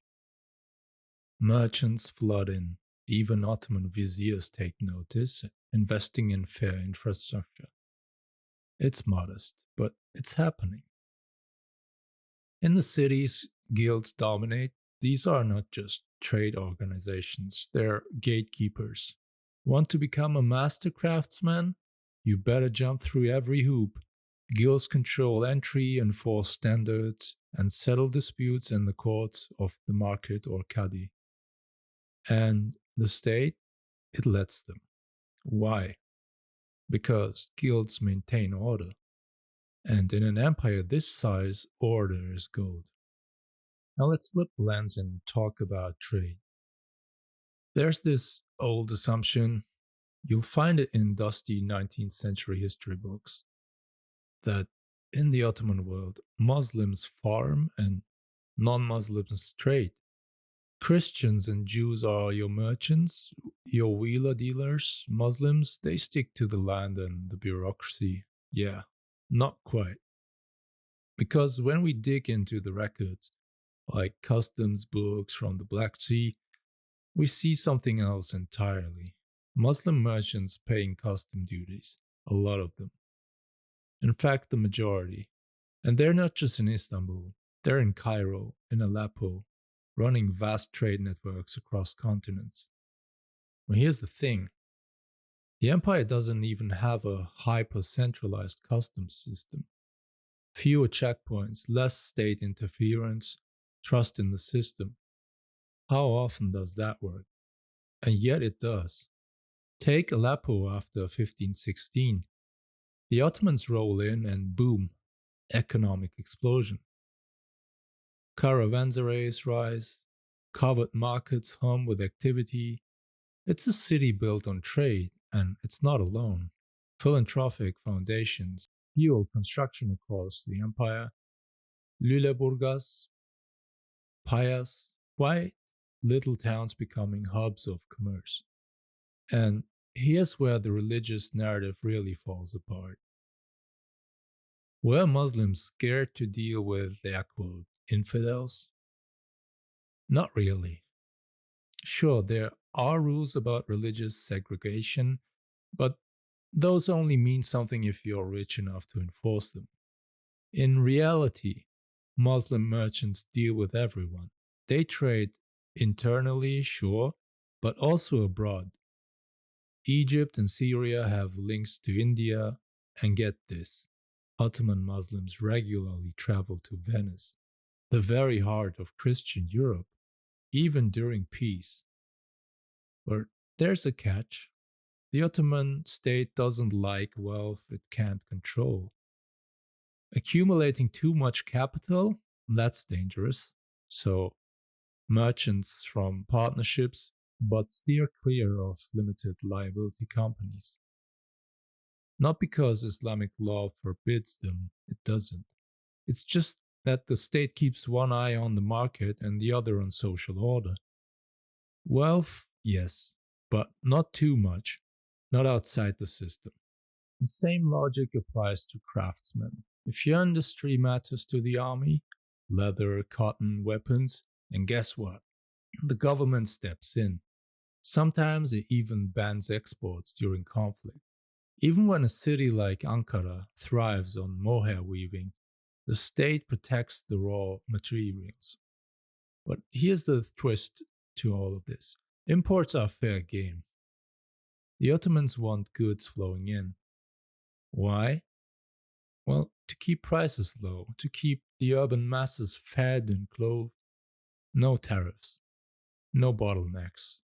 This is not economic nationalism, it's pragmatism. It's a balancing act. Protect local industries, but also ensure there's enough supply and competition to keep prices stable for the average consumer. And in a lot of ways, the system worked, though, of course, there were tensions between merchants, craftsmen, and the state. So picture this: there's this group of elites in the Ottoman Empire, people like Rüstem Pasha, who's the Grand Vizier and the son in law of Suleiman the Magnificent. He's not just sitting around in palaces, he's knee deep in trade, land deals, and all that money making stuff. But here's the kicker: even though these high ranking folks are getting rich off commerce and land, they don't change their perspective on things. In fact, their mindset is pretty close to what Ibn Khaldun, the North African historian and social thinker, had been saying. He argued that if the ruling class keeps squeezing the common people dry, taking away their ability to make a living, they're not going to have anything left to pay taxes with. And that's the dominant view among the Ottoman bureaucrats, too. It's this cycle: the elite take, and the people just don't have enough to give back. Now, here's an interesting parallel.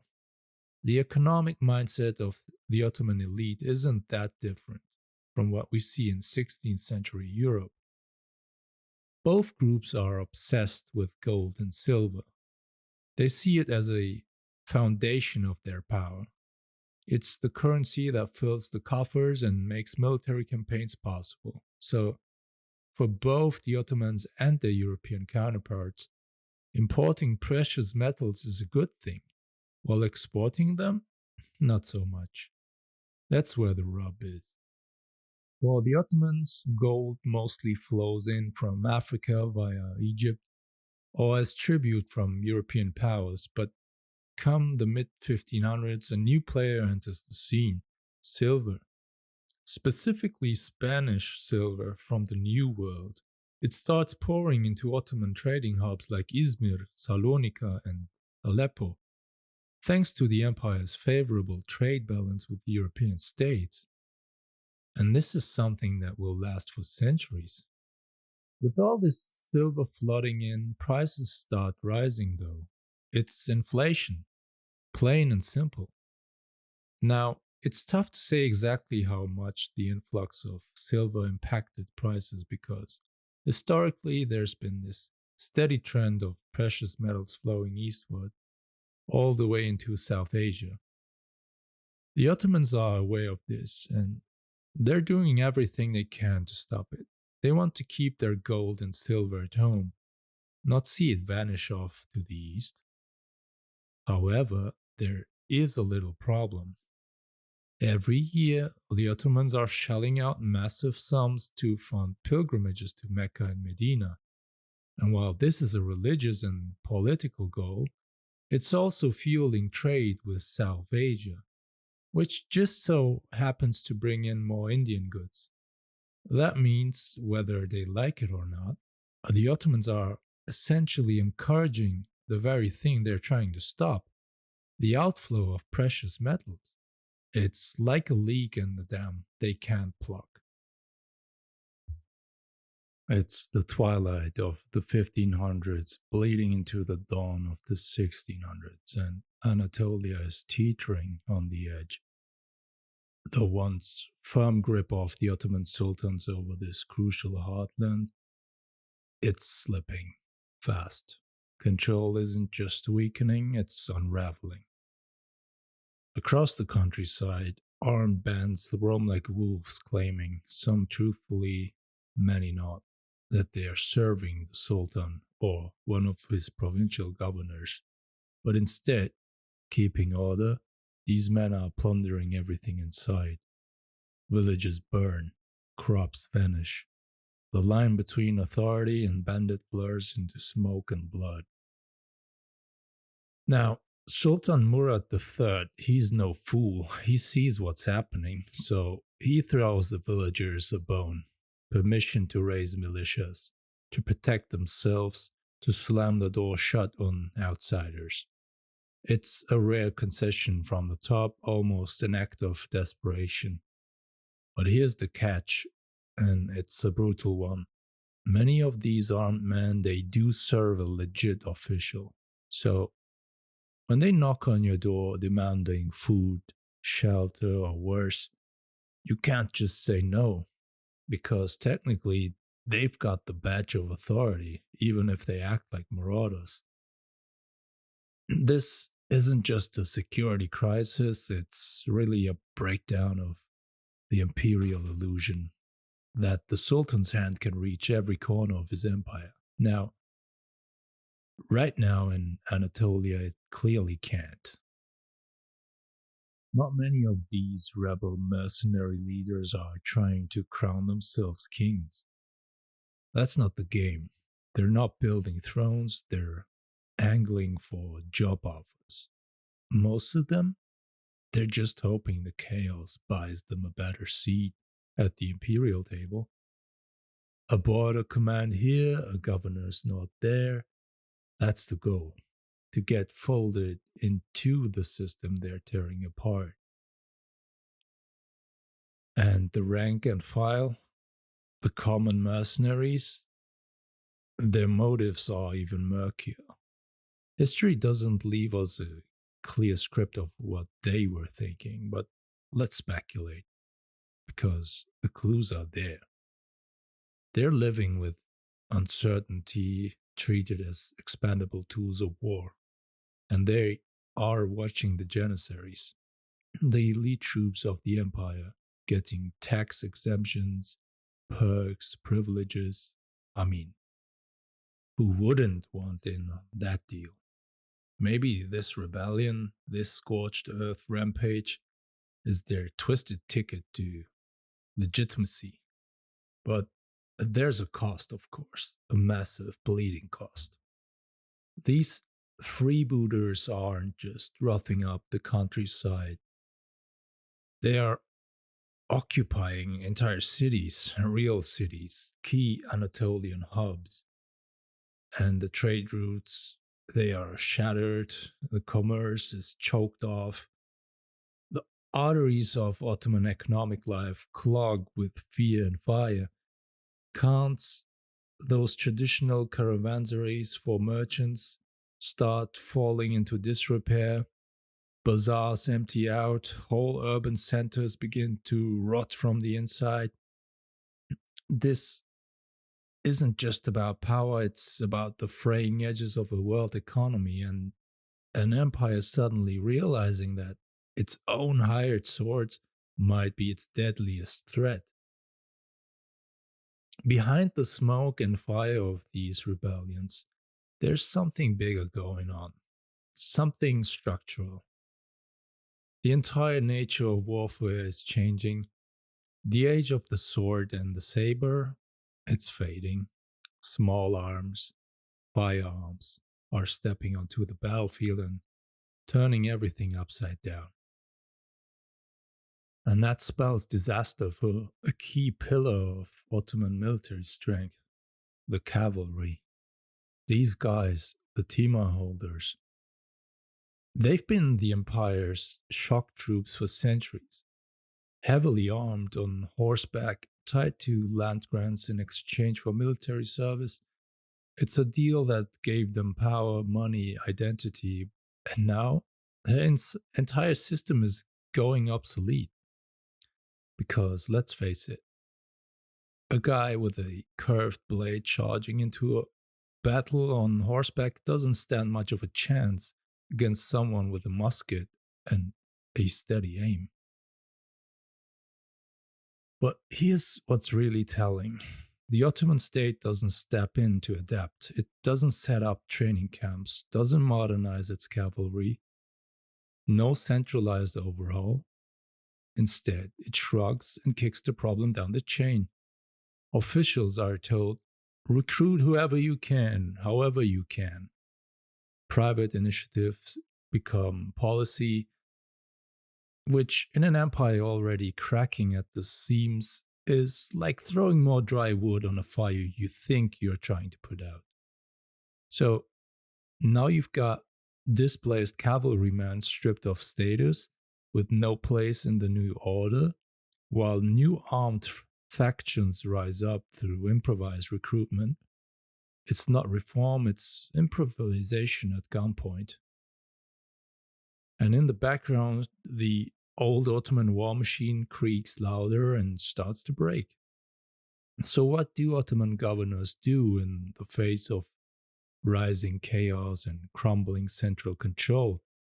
They adapt the only way they know how, by building little armies of their own, armed men loyal to not the Sultan, not the state, but to them. These private militias go out to collect taxes, chase down robbers, impose order, or at least the appearance of it.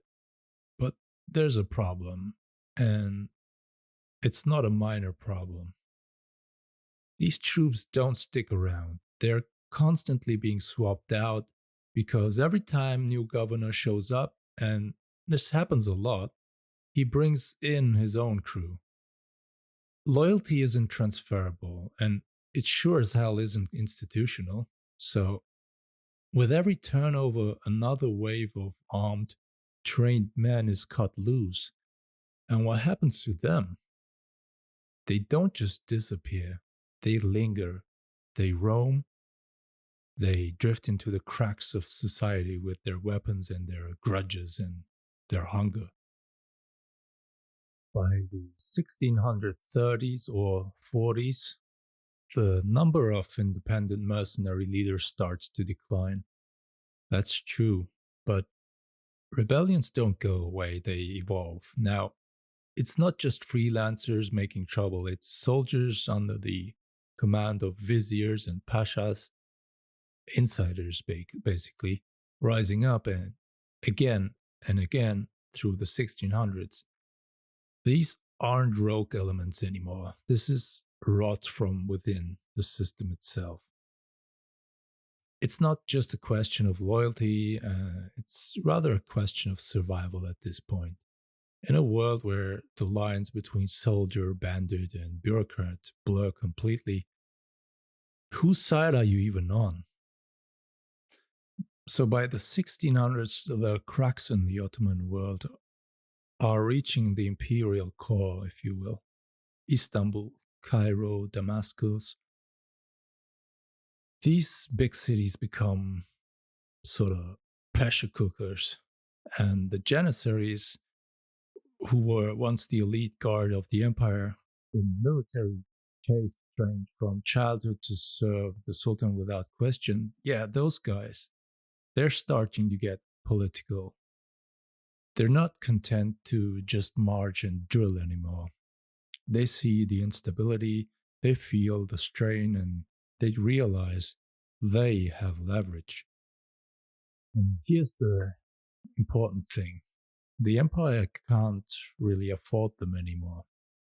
The Ottoman state is broke, the treasury is drained, wars, rebellions, corruption, it all adds up. And the sultans start reaching for that old desperate trick every doomed regime tries: debase the currency, water down the silver in the coins, print value out of thin air, and of course, the soldiers know. They feel it in their pay pouches.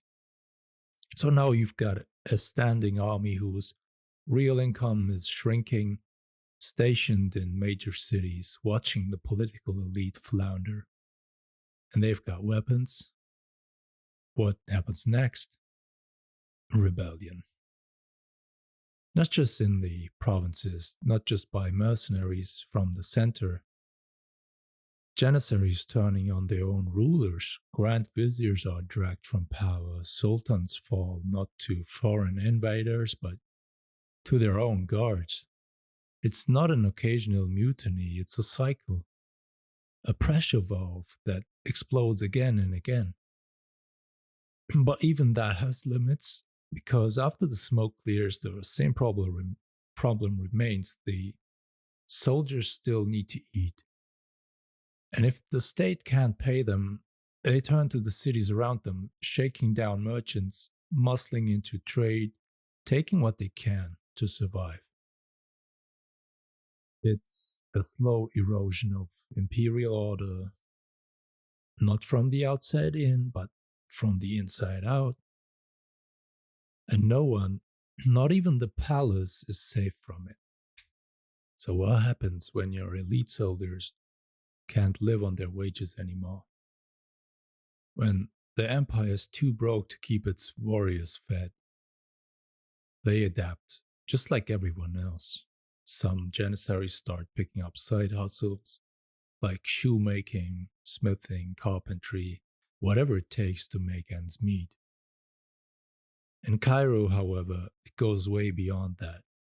Here, in one of the empire's most vital cities, the soldiers start playing a much more dangerous game. They rebrand themselves not just as soldiers, but as protectors of the local craftsmen and merchants. You can hear the air quotes around that word, protectors, because what it really means is pay us or else your little shop might get smashed to smithereens. They become sort of the Ottoman mob, if you want. Sometimes it's outright protection money, other times it's more subtle, more insidious. Muslim artisans are invited to join the military corps. Sounds like a promotion, right? A path to privilege, but it's a trap. A way for the Janissaries to expand their influence while pulling in cash and manpower.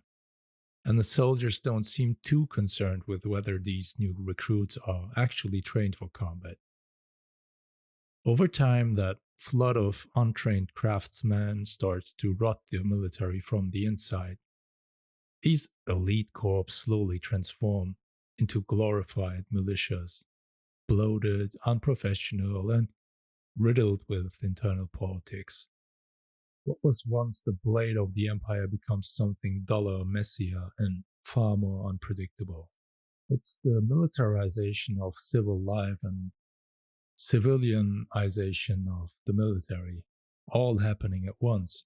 And like so much else in the Ottoman 17th century, It's a slow motion collapse dressed up as improvisation. Of course, joining a militia isn't just about security or power. There's a real tangible benefit for a struggling artisan or tradesman: tax exemption. If you're a craftsman barely scraping by, and someone offers you a way out of the tax burden that's crushing your neighbors, you take it. You grab it with both hands. In Cairo, this dynamic becomes especially sharp. The militias, those same groups warped and bloated by political games, start acting like trade guilds with weapons. They protect the economic interests of the craftsmen, forming this strange alliance between the military and the working class. It's a weird marriage of convenience. Soldiers want influence, craftsmen want survival. But then comes the pivot. After 1750, everything changes. The militias begin to lose their grip. Why? Well, because the old power players in Cairo, the Mamluk households, they never really go away. They're like imperial revenants, fading but never dying. And eventually, they start clawing their way back into control. As their influence resurges, these militias lose leverage, and the state sees its moment to squeeze harder. The result is a brutal tightening of the tax screw. Now, without the militias to shield them, the lower classes get hammered. Taxes shoot up, protections vanish, and suddenly the fragile economic lifeline that sustained everyday survival, it snaps. And that's when daily life stops being a struggle and starts becoming a crisis. The capital, Istanbul, becomes a powder keg. It's not just the Janissaries anymore, or the palace elites. Now it's about alliances, dangerous ones, between the military and key palace dignitaries. These aren't polite handshakes behind silk curtains. These are political time bombs forged in back rooms and detonated in public squares.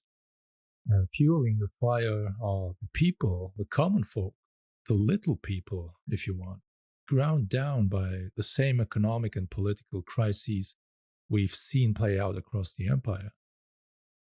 Wages vanish, food prices climb, coinage is debased, the usual story. And as always in history, when ground gets shaky beneath your feet, people look for something solid, something pure to cling to. That's when this revivalist movement starts to take hold. It's not a rebellion in the streets, at least not at first. It's a call to return to something older, simpler, a vision of Islam that strips away the decadence, the corruption, the luxury of court life. These reformers rail against everything from interest charging lenders to the swirling smoke of coffee houses. And don't even get them started on the Mevlevis, the dervishes with their whirling sacred dance. To the revivalists, it's all just hearsay with rhythm. And here's where it gets really wild. Sultan Murad IV doesn't suppress this movement, he actually embraces it, sort of.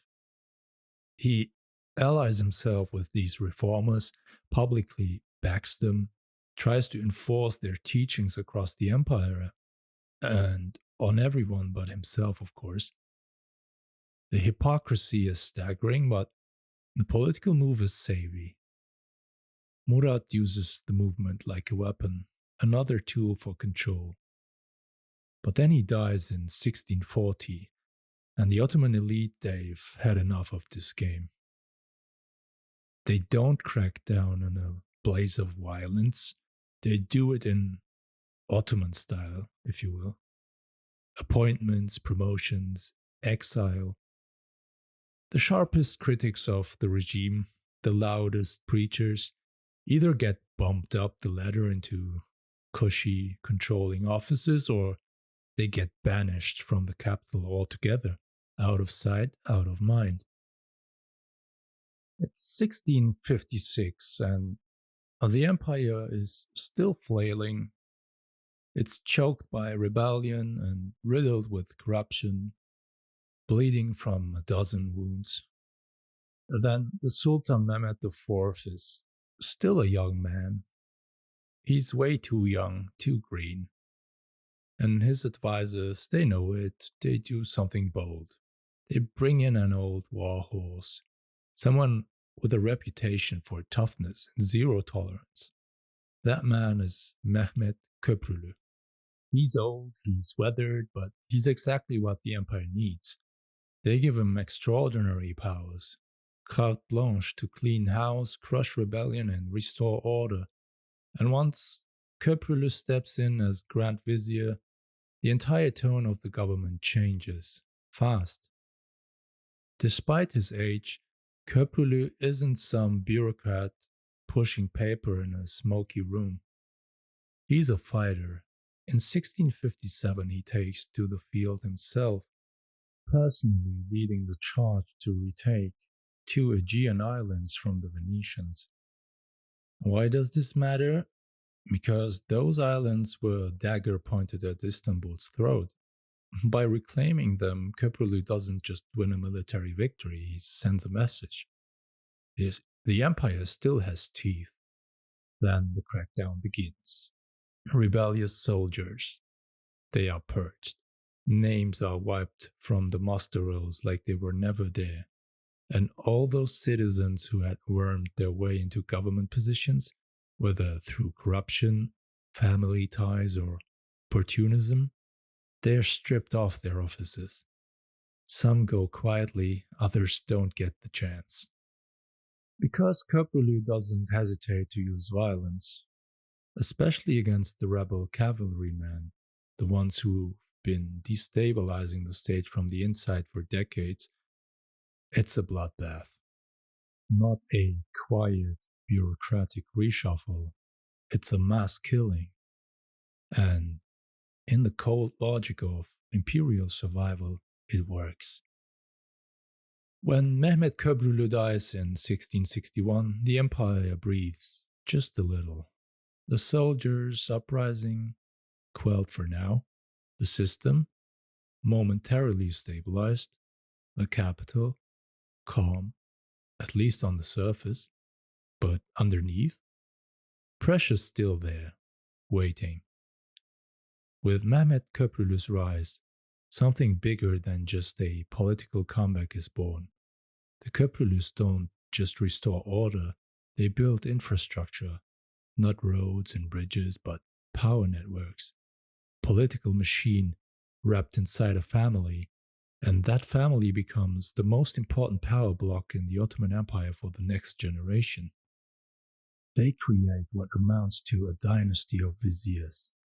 Young men are brought into the Köprülü household, not just trained but bound.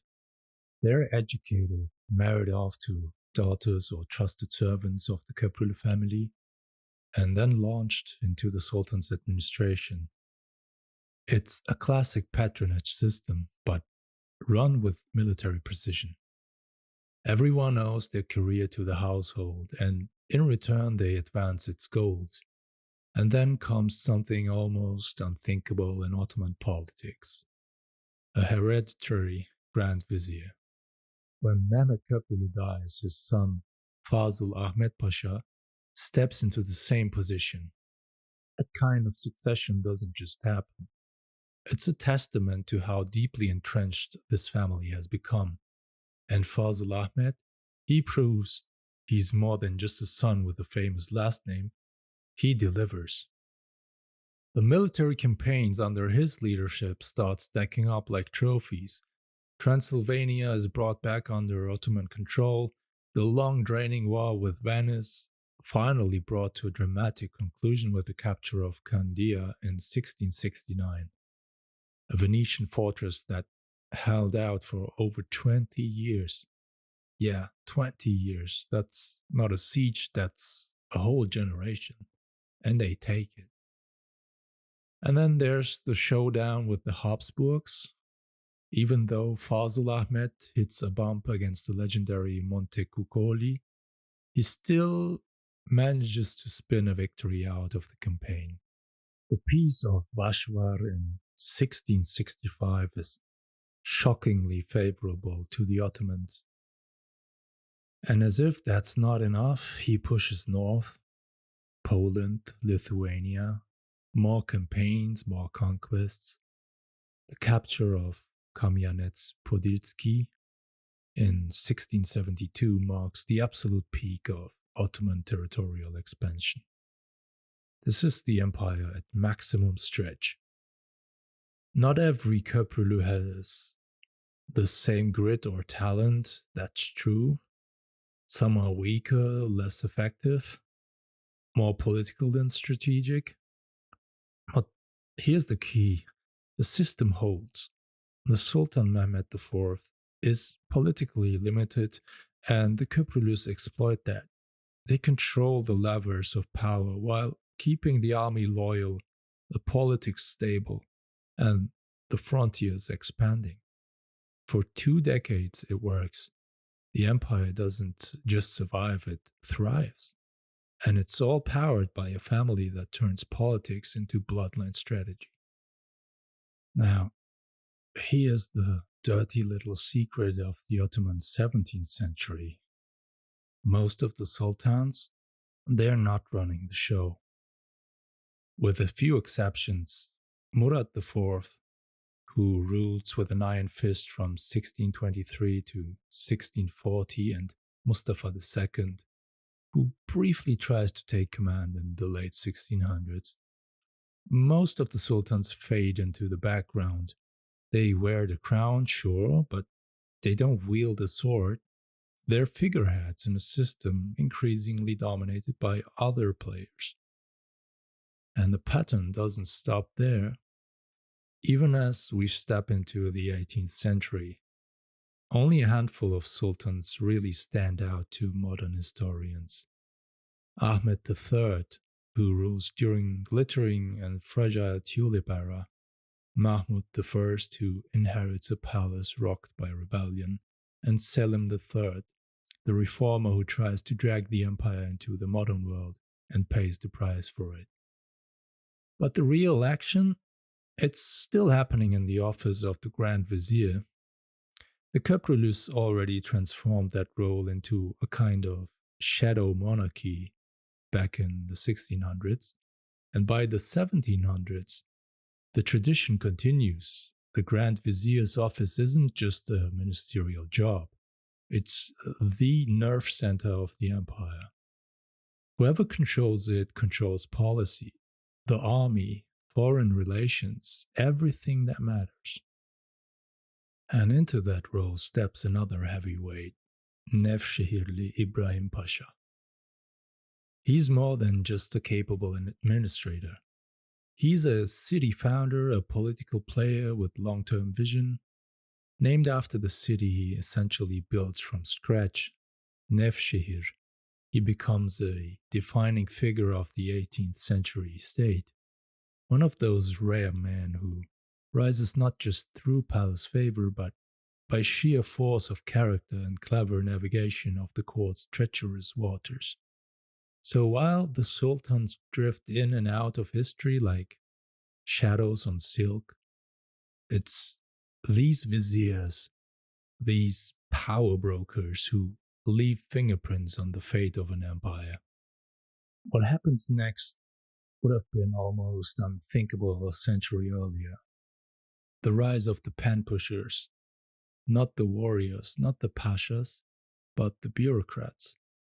And in particular, one title that starts quietly and ends up wielding real power, the Reisul Kütap, or chief scribe.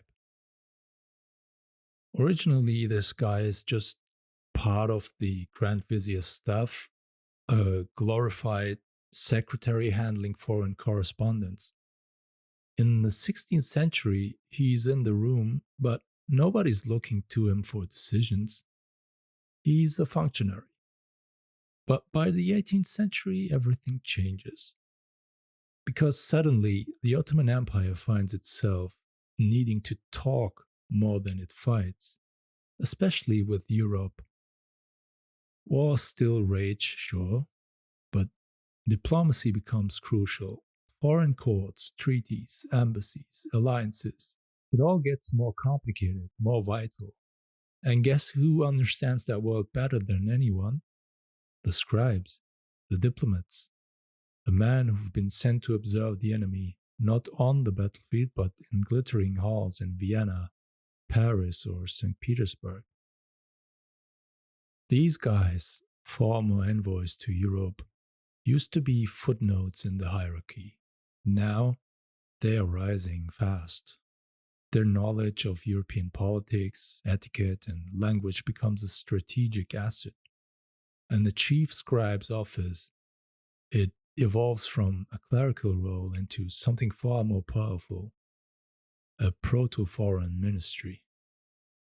By the second half of the 18th century, it's not uncommon to see these former diplomats climbing into top positions. They've been to Versailles, they've seen Prussian efficiency, they understand the shifting balance of power, and that gives them leverage the old school military elite doesn't have. This isn't just an 18th century trend, by the way. It's the beginning of a transformation that will define Ottoman governance by the 1840s and beyond. What starts as a quiet shift in status becomes the foundation for a new kind of bureaucracy, one that trades armor for ink and sabers for signatures.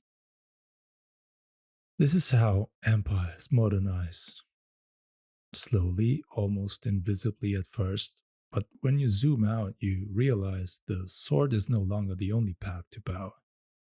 Sometimes the pen doesn't just beat the sword, it rewrites the entire system. It's a classic move in a time of palace intrigue. When one faction grows too powerful, you try to balance the scales by raising up a rival. And that's exactly what Mustafa II does. He appoints his old teacher Feyzullah Effendi as Sheikhul Islam, the highest ranking religious scholar in the empire.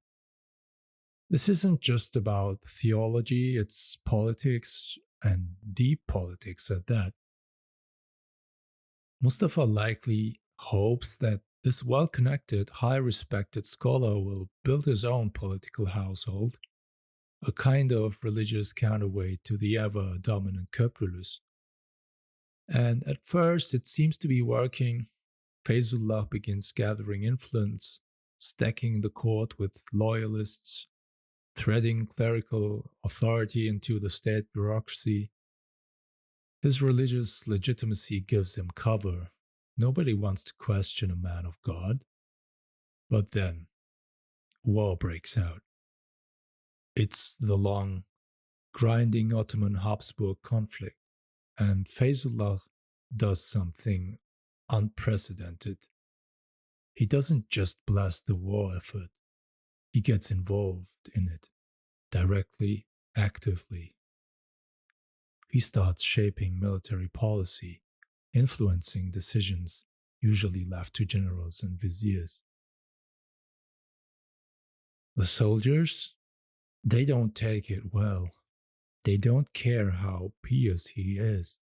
To them, he's a scholar playing soldier.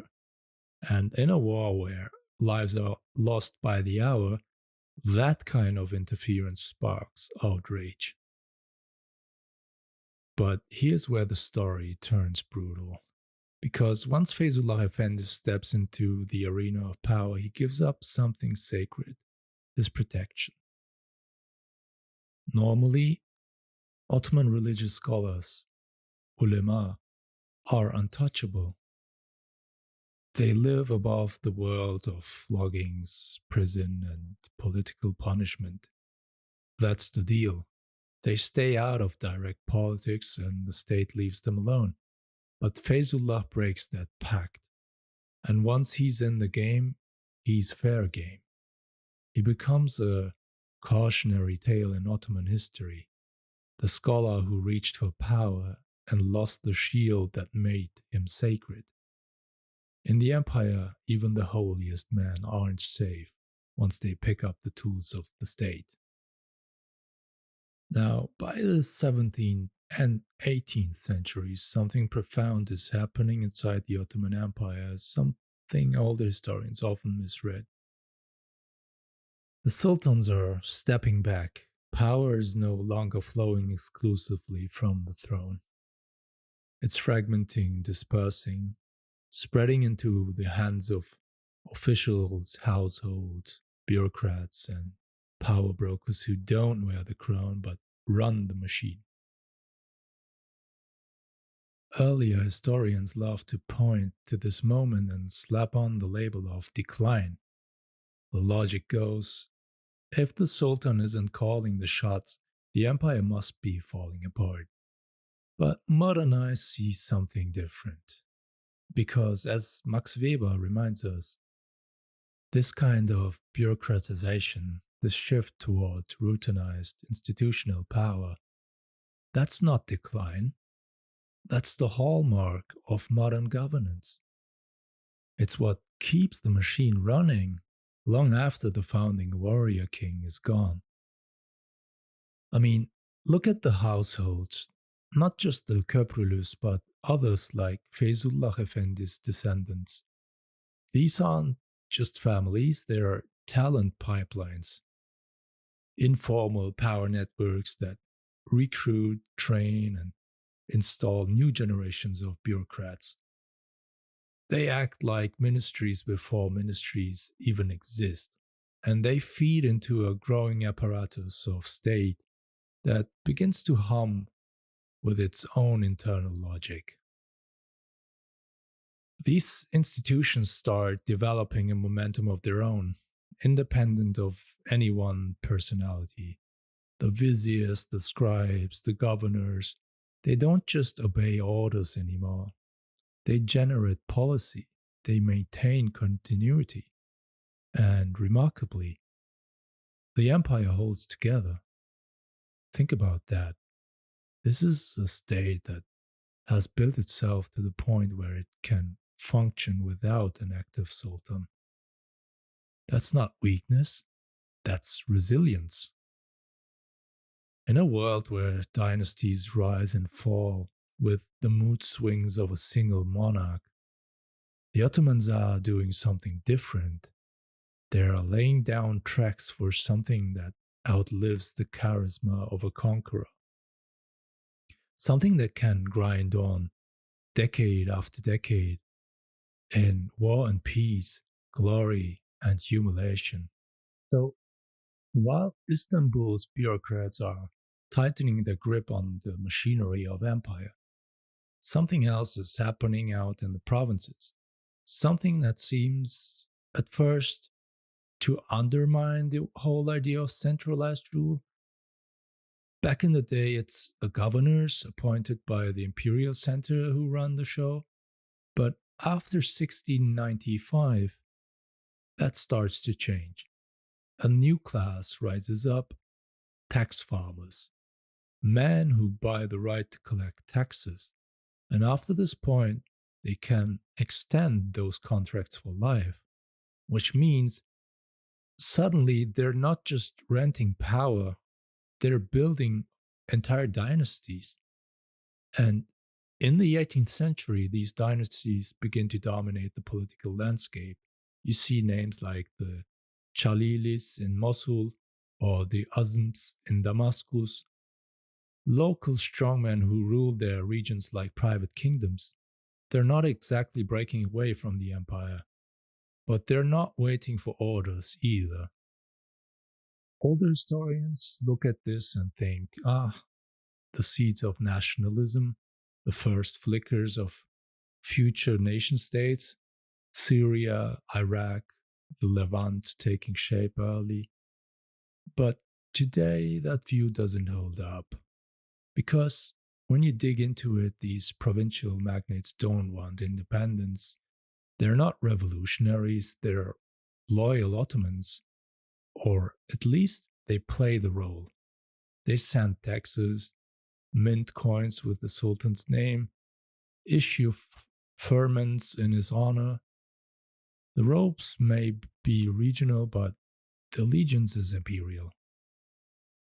Still, they're not puppets. When it comes to dealing with European merchants, for instance, these provincial powers often do things their own way. They cut local deals, enforce their own tariffs, or open ports to certain trading powers while shutting others out. They're not rogue, but they're not reading from a master plan. And what comes out of this? A strange, uneven integration of Ottoman territory into the capitalist world system. Some regions become tightly linked with European trade, others remain isolated. It's not a single empire stepping into a global capitalism. It's a patchwork stitched together by local politics, family interests, and personal networks. Now, when it comes to war and peace at the Iranian border in 1590, the Safavid Empire is in a moment of weakness. The young Shah Abbas I has just taken the throne, and he's barely in control of his own realm. He's forced to make a move that stings, a peace treaty with the Ottomans. And not just any treaty, it's a lopsided one. The Ottomans come out of it grinning. They walk away with Azerbaijan, supremacy in the Caucasus, a region traditionally seen as Iran's backyard, and a massive boost in imperial prestige as well. It's a flex that shows the world who's in charge. But Abbas, he doesn't lick his wounds, he plays the long game. In the years that follow, he starts rebuilding quietly, methodically. He consolidates power, reforms his military, and pulls off something brilliant. He creates a slave army of Georgian origin, modeled after the Janissaries. These guys aren't just soldiers, but they're elite, loyal, and deadly. Abbas is getting ready for payback, it seems. And in 1603 he strikes. What unfolds over the next 2 decades is a string of reversals that catch the Ottomans off guard. Azerbaijan is snatched back, then the fortress city of Revan, modern-day Yerevan, falls into Safavid hands. Abbas doesn't stop there. He punches deep into Iraq, an Ottoman stronghold for nearly a century, and takes Baghdad, a city loaded with religious and strategic value. Even Diyarbakir, a key node in southeastern Anatolia, is briefly overrun by Safavid forces in 1623. It's a moment of imperial humiliation for the Ottomans. Land lost, prestige bleeding out, but in 1635, a new Ottoman figure steps into the arena. That is Sultan Murad IV. And unlike the passive sultans of his era, Murad's different. He's young, hard-edged, and he rides into battle himself.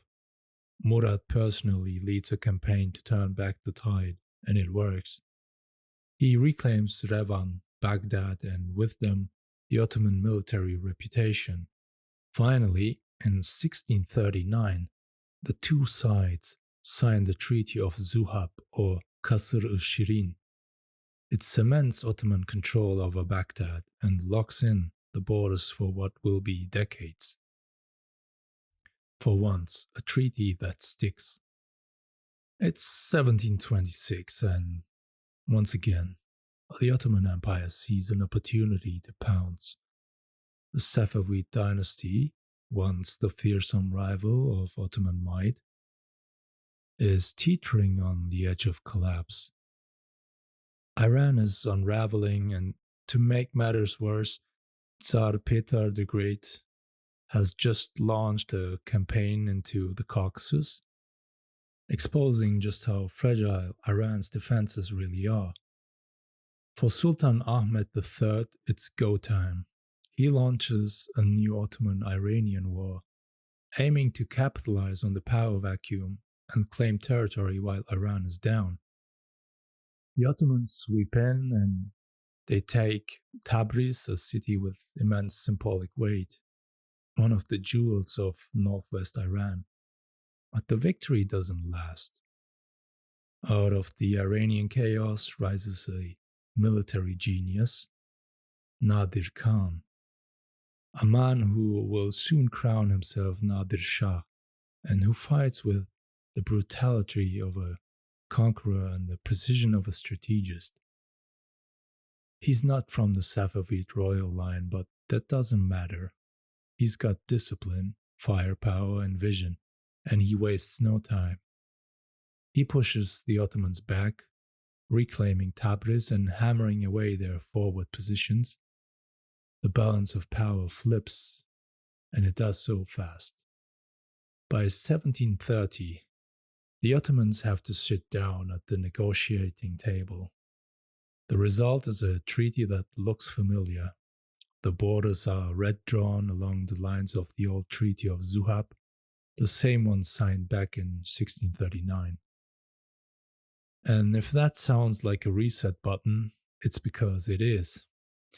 The two empires will clash again in 1746, another costly war. But again, it ends with a confirmation of the old 1639 borders.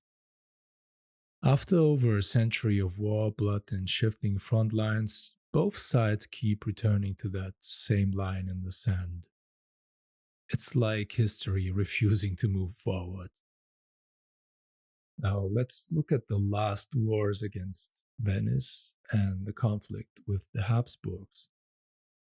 After losing Cyprus to the Ottomans in the early 1570s, the Republic of Venice, once a maritime powerhouse, is left clinging to the scraps of its colonial empire.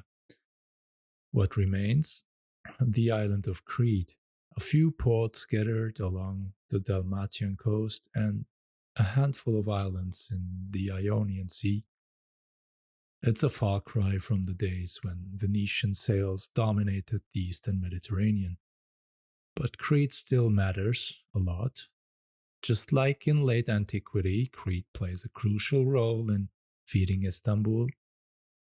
Located right in the center of the sea route, connecting the capital with Egypt, the island becomes strategically priceless. And by the 1600s, Venice is weakening, economically, militarily, and politically. That's all the excuse the Ottomans need.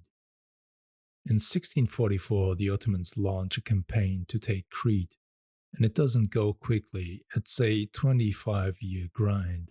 The war drags on until 1669, an epic siege punctuated by starvation, disease, and some of the fiercest urban fighting of the era. But the result is clear. Crete falls. With that, the writing is on the wall. Venice knows the end of its empire is near. In desperation, it tries to build a replacement empire, this time in mainland Greece. They focus on the Peloponnese, pushing deep into Ottoman territory. During one of the campaigns in 1687, a fateful cannonball hits the Parthenon, which the Ottomans are using as a gunpowder depot. The explosion rips through one of antiquity's greatest monuments, collateral damage in a war of fading empires. But even this last gamble fails. By 1715, the Venetians are pushed out once again, and with that, the dream of a renewed empire dies for good.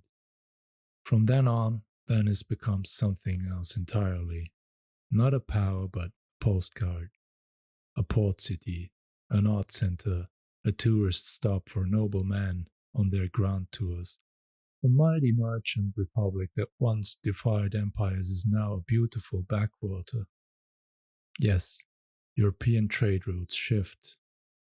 The rise of Atlantic and Indian Ocean trade leaves the Mediterranean behind. And yes, The 30 Years' War cripples Venice's old German markets, but strip away all the nuance, and what you're left with is a brutal truth. The Venetian colonial empire has passed into Ottoman hands.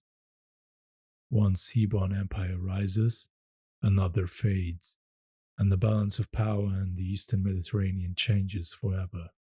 Between 1593 and 1606, the Ottoman Empire and the Habsburgs lock into what becomes known as the Long War, a grinding, indecisive struggle over Hungary, the forever contested middle ground between Christian West and Muslim East. There's a key victory at Mezokerestes, or Hajova, in 1596, a hard-fought Ottoman triumph that briefly reignites imperial confidence. But despite the battlefield success, the strategic gains are minimal. A few fortresses change hands, but the war drags on without the kind of decisive outcome both sides crave. Finally, in 1606, the two exhausted powers signed the Peace of Svitvatorok. Not a grand reordering of Europe, but a truce. Temporary, fragile, and renewed multiple times, it holds, mostly until 1663. But what's remarkable here is what the Ottomans don't do. While the Habsburgs and their neighbors sink into the apocalyptic firestorm of the 30 Years' War, the Ottomans stay out. While England erupts into civil war, culminating in the execution of Charles I in 1649, the Ottomans watch from a distance. They're not absent, they're calculating, watching Europe implode and choosing not to get pulled into the chaos. That doesn't mean the Europeans aren't asking. Back in 1620, Frederick V of Bohemia, a Calvinist king with everything to lose, reaches out to the Sultan before the Battle of White Mountain, desperately seeking support against the Habsburg steamroller. Later, Charles I of England, yes, that Charles, the one who will lose his head, also sends feelers to Istanbul. He's hoping for help against his own domestic enemies, possibly even foreign intervention. But the Ottomans don't bite. They're not moved by Protestant appeals or royal desperation. They've got their own problems, and besides, why throw troops into someone else's meat grinder when your enemies are doing such a fine job of bleeding themselves dry? It's a subtle flex. While Europe convulses in religious wars and revolutions, the Ottoman sultans sit back and keep their powder dry. Because sometimes the smartest move in empire building is not to move at all. After 1664, following a stinging Ottoman defeat at St. Gotthard an der Raab, the empire steps back from the Habsburg frontier.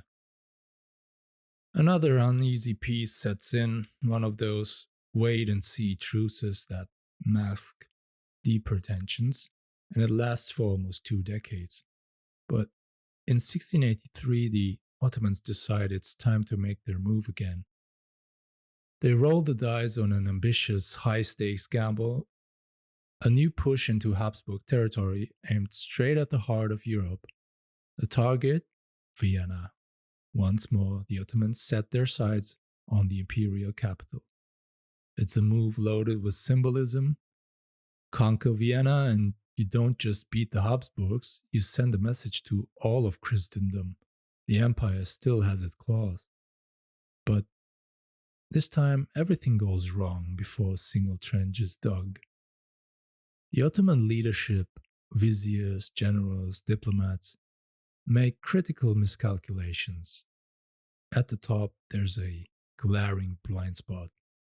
They don't seem to realize that the new king of Poland, Jan Sobieski, isn't the man they think he is.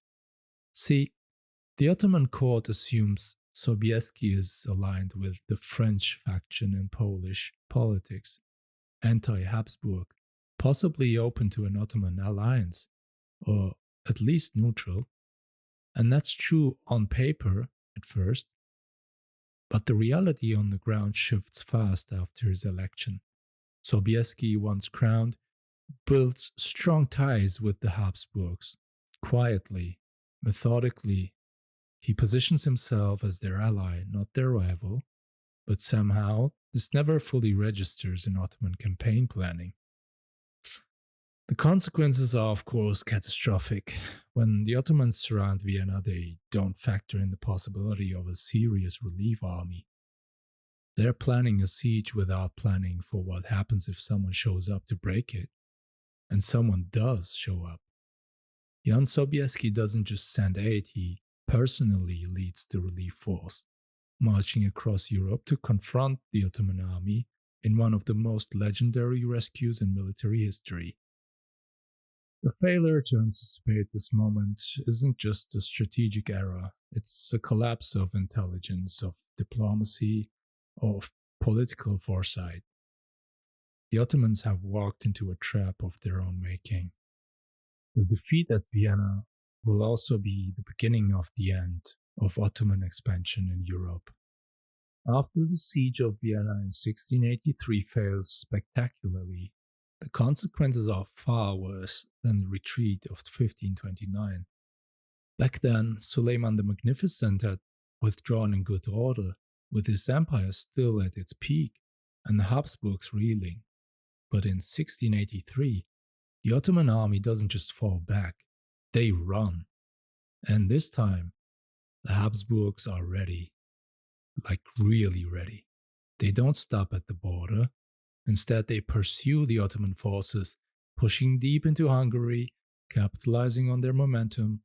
It's a rare moment when a European power doesn't just defend against Ottoman expansion, it reverses it.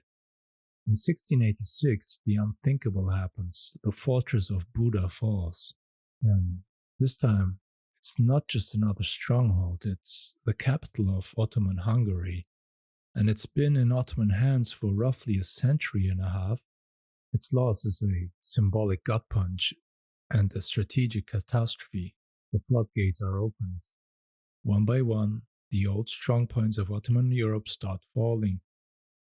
The Habsburgs and their allies roll forward, occupying most of the territory that once made up the late medieval kingdom of Hungary. Even Belgrade, that hardened fortress on the confluence of Danube and Sava, one of the empire's great Balkan bastions, is seized and, at least temporarily. By the time the dust settles, the Ottomans are forced to the negotiating table, and in 1699, at the Peace of Karlowitz, they sign away something unimaginable just a generation earlier. Transylvania, that rich, contested region, is now Habsburg. This treaty marks a turning point. For the first time in over 2 centuries, the Ottoman Empire cedes large areas in Europe, not temporarily, not under truce, but in a permanent written agreement. It's the end of Ottoman dominance in Hungary, the end of offensive expansion in the Balkans. And more than that, it's the beginning of a slow, irreversible imperial retreat. The fall of Buda and the Peace of Karlowitz are more than just losses. They are a shift in the balance of power. The Ottomans are no longer the feared juggernaut pounding on the gates of Christendom. Now they're being pushed back, step by step, fortress by fortress. By the second half of the 16th century, the Ottoman sultans start taking a very serious interest in the Polish royal throne. Not because they're aiming to expand into Poland outright, but because they want control without conquest, influence, not occupation. The main concern here is the Habsburgs, really. If a Habsburg prince or Anyone leaning in that direction gets crowned King of Poland. It creates a massive strategic headache for the Ottomans. It would box them in on yet another frontier, turn Poland and Lithuania into a satellite of their most dangerous enemy, and potentially drag the Polish Lithuanian Commonwealth into the same military orbit as Vienna. So the Ottomans throw their weight around diplomatically instead. They don't want war, but they do want leverage, and they're not subtle about it. They make it clear that the throne of Poland should never go to Habsburg or to anyone with imperial ambitions in the region. But then things get quite messy. Between the Polish Lithuanian Commonwealth and the Ottoman Empire lies a wide, sparsely populated border zone, a kind of no man's land of shifting allegiances and constant chaos. It's not controlled by either power in any meaningful way. Instead, it becomes a battleground for Tatar raiders from the Crimean Khanate, who are technically Ottoman vassals, and Cossack warbands loyal sort of to Poland, Lithuania, or even Muscovy. We're not talking traditional warfare here. It's constant small-scale conflict, ambushes, raids, slave-taking, border skirmishes.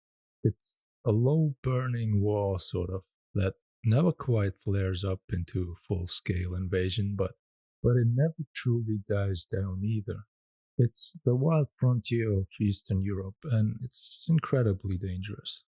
The Ottomans don't want this region to explode, but they also can't or won't bring it fully under control. And the same goes for the other side. The Polish kings can't leash the Cossacks, and the Russian Tsar is always probing for influence. Everyone's using these irregular forces as tools of pressure. The Cossacks, for example, they're not one thing, they're not a nation, an army, they're not even a class.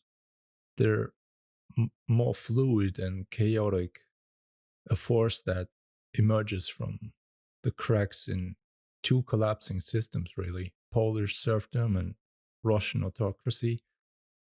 In the early days, Cossacks' ranks are filled with runaways, not just peasants fleeing the grip of serfdom, but also dispossessed nobles, Tatar princes who've lost out in internal succession disputes, warriors with nowhere else to go. Some throw their allegiance to the Russian Tsar, at least on paper, but they don't take orders easily. They're fiercely independent, and most of the time they operate like freelance raiders with a taste for autonomy and blood. And when summer comes, many Cossacks abandon even the pretense of politics. They vanish into the river estuaries of the Dnieper and Dniester, living off the land, fishing, hunting, moving like ghosts basically through the reeds and marshes. It's a rhythm older than empires, and for the peasants crushed under serfdom's boot in Poland and Russia, it starts to look like freedom. But that freedom comes with a price, of course: violence, instability, defiance. And the Polish nobility sees it for what it is. It's a threat. Not just a military threat, but an existential one. The Polish Lithuanian Commonwealth runs on a foundation of noble privilege and peasant servitude. And here come the Cossacks, tearing that social contract to shreds. They don't just run, they fight back, and they do it in ways that are hard to control, hard to predict, and even harder to crush. So by the 17th century, the response from the state is clear: administrative chokehold, registries, restrictions, quotas. The Cossacks, these wild men of the frontier, they're increasingly corralled by law, by force, and manipulation. But you can't regulate a rebellion like that for long. The more pressure is applied, the more explosive the outcome becomes. Because the Cossacks aren't just breaking rules, they're building a new identity for themselves. And that identity which they are building is forged in resistance to the very systems trying to control them. And we're about to witness it on the stage of Eastern European history. Therefore, at the dawn of the 17th century, the Cossacks, they turn their eyes towards the Black Sea, and piracy becomes not just a tactic, but a way of life. Piracy becomes a source of income and a rite of passage. It's really a declaration of independence in some weird way. They don't just harass minor outposts, they go bold. They're striking deep into Anatolia, raiding coastal towns, torching settlements, and sometimes, unthinkably, they reach the outskirts of Istanbul itself. They don't take the capital, but they make it tremble. They make it bleed. For the Ottoman sultans, this is intolerable, of course. Their control over the Black Sea is supposed to be total, a lake of sovereignty. And here are these ragtag pirates slicing through imperial waters with impunity, mocking the whole idea of Ottoman supremacy. So, what do the sultans do here? They push back, and not just with ships, but with strategy. They look upstream, they try to clamp down on the borderlands that feed these Cossack raiders.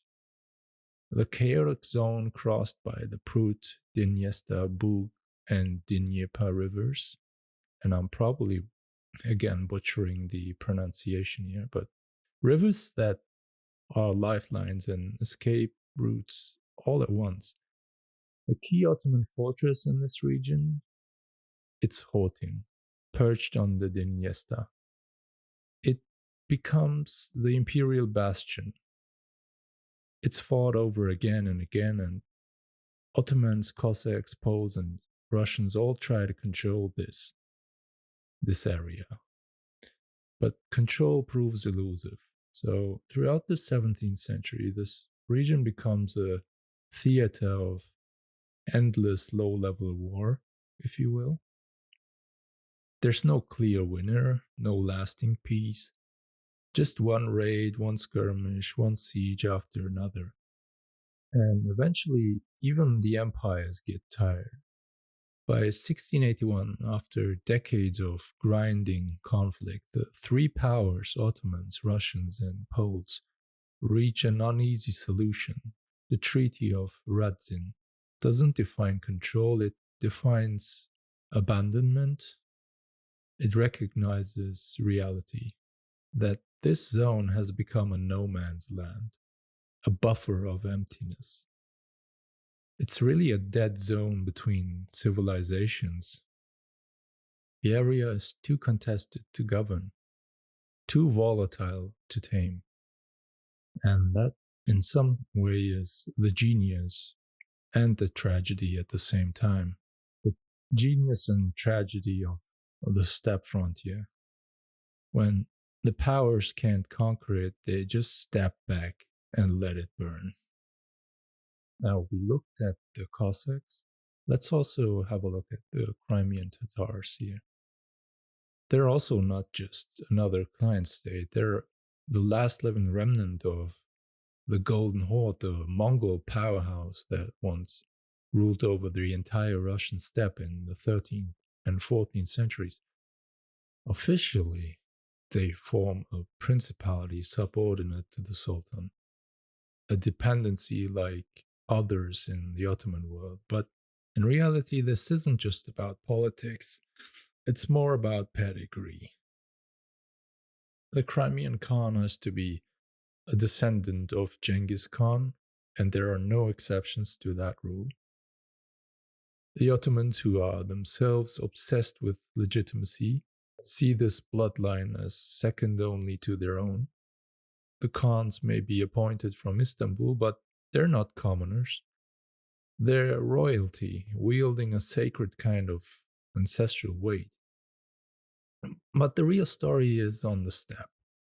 When war comes, the Tatars ride. They don't ride like Ottoman troops, they move fast, independent, and brutal. They're part of the Sultan's army in theory, but in practice, they often fight on their own terms. Their campaigns are lightning fast, unpredictable, devastating. They burn towns, seize captives, and more than once they set Moscow itself, or at least its suburbs, on fire.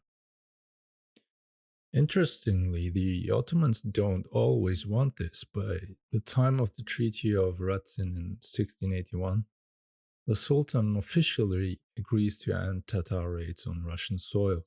But putting that promise into action, that's another story. Because the Tatars aren't an obedient puppet force, they're more a semi autonomous war machine. And they're also driven by their own interests, traditions, and rivalries. And even though Istanbul sends the orders, the Khans in Bakhchisarai have their own calculus. By the second half of the 18th century, frustration boils over in the Ottoman elite.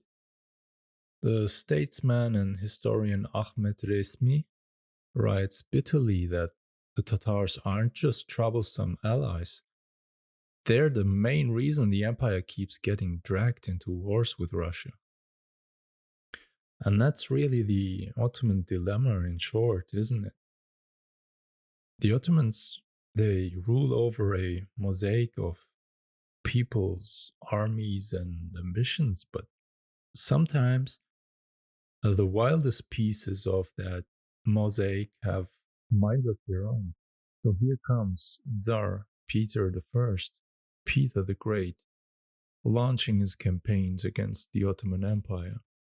And while his armies don't secure any lasting territorial conquests, something else becomes painfully clear to the Ottoman court. The Tsar doesn't need to win battles to make progress. He just needs to flip vassals. And that's exactly what happens with the Prince of Moldavia. This man, technically a vassal of the Sultan, switches sides. He joins the Russians willingly and with little resistance. Now, the Prince of Moldavia switching sides isn't just betrayal. This is a geopolitical warning shot because Moldavia isn't some distant frontier. It's part of the empire's defensive buffer in the Balkans. And if the princes of Moldavia and Wallachia, modern day Romania, can't be trusted, then the whole regional defense strategy starts to look like a house of cards that's about to collapse. The Ottomans respond the way empires always do when trust collapses. They centralize. They ditch the long standing tradition of appointing local nobles to rule these principalities. It's too risky, it's too unreliable. Instead, they bring in outsiders, governors from the Phanariot class. These are elite Greek families based in Istanbul's Fana district. Closely tied to the Ottoman court, they're fluent in diplomacy and not rooted in the local Balkan power games. The Phanariots become the new rulers of Moldavia and Wallachia. They are not loved, they are seen as foreign administrators, imperial agents in silk robes, sometimes corrupt, often resented, but they're loyal. And that's what matters most to the Ottomans, because in a world where local rulers might defect to the Tsar with a handshake, loyalty beats popularity every time. It's a cynical but calculated move. The empire learns the hard way that blood ties to the province aren't always stronger than political winds blowing in from Moscow. So they stop gambling and start appointing men who owe everything to the Sultan. Now, we are in the year 1768, and the Ottoman Sultan steps into war once again this time to check Russian influence in Poland, and maybe even reclaim Podolia, the prized territory lost back in the Treaty of Karlowitz 1699. But what begins as an attempt to roll back Russian power turns into one of the most devastating chapters in Ottoman history. Because this time, the Russians are ready, and Catherine the Great is not playing defense here. A Russian fleet sends out from the Baltic Sea, rounds Europe, and sails directly into the Eastern Mediterranean. This is unheard of. Russian warships in Ottoman waters. And in 1770, off the coast of Cheshme, they obliterate the Ottoman navy in one of the most lopsided sea battles in modern history. It's not just a tactical defeat, it's a psychological shock. For nearly 3 centuries, the Ottomans have treated the Black Sea as an internal lake, a sovereign Muslim space, close to outsiders. Suddenly, not only is it open, it's being violated by a Christian fleet from half a continent away. And that's just one front. On land, Russian agents help spark an uprising in the Peloponnese, stirring Greek resentment and Orthodox loyalties into open revolt. It's a fire that could consume the region until the Ottomans send in Muhsinzadeh Mehmed Pasha, who puts the rebellion down with ruthless efficiency. Only the Ottomans use a weapon that turns on them. They deploy Albanian irregulars. They're tough, mobile, and utterly uncontrollable. Once the campaign ends, these mercenaries don't go home. They stay, they entrench, and they run the Peloponnese like a fiefdom, shaking down villages, burning out rivals, and spreading chaos, really. It takes another Ottoman campaign just to drive them out. The scars run deep, and this stretch of war is characterized by betrayal, occupation, and rebellion. It really lays the emotional groundwork for the Greek revolt of 1821.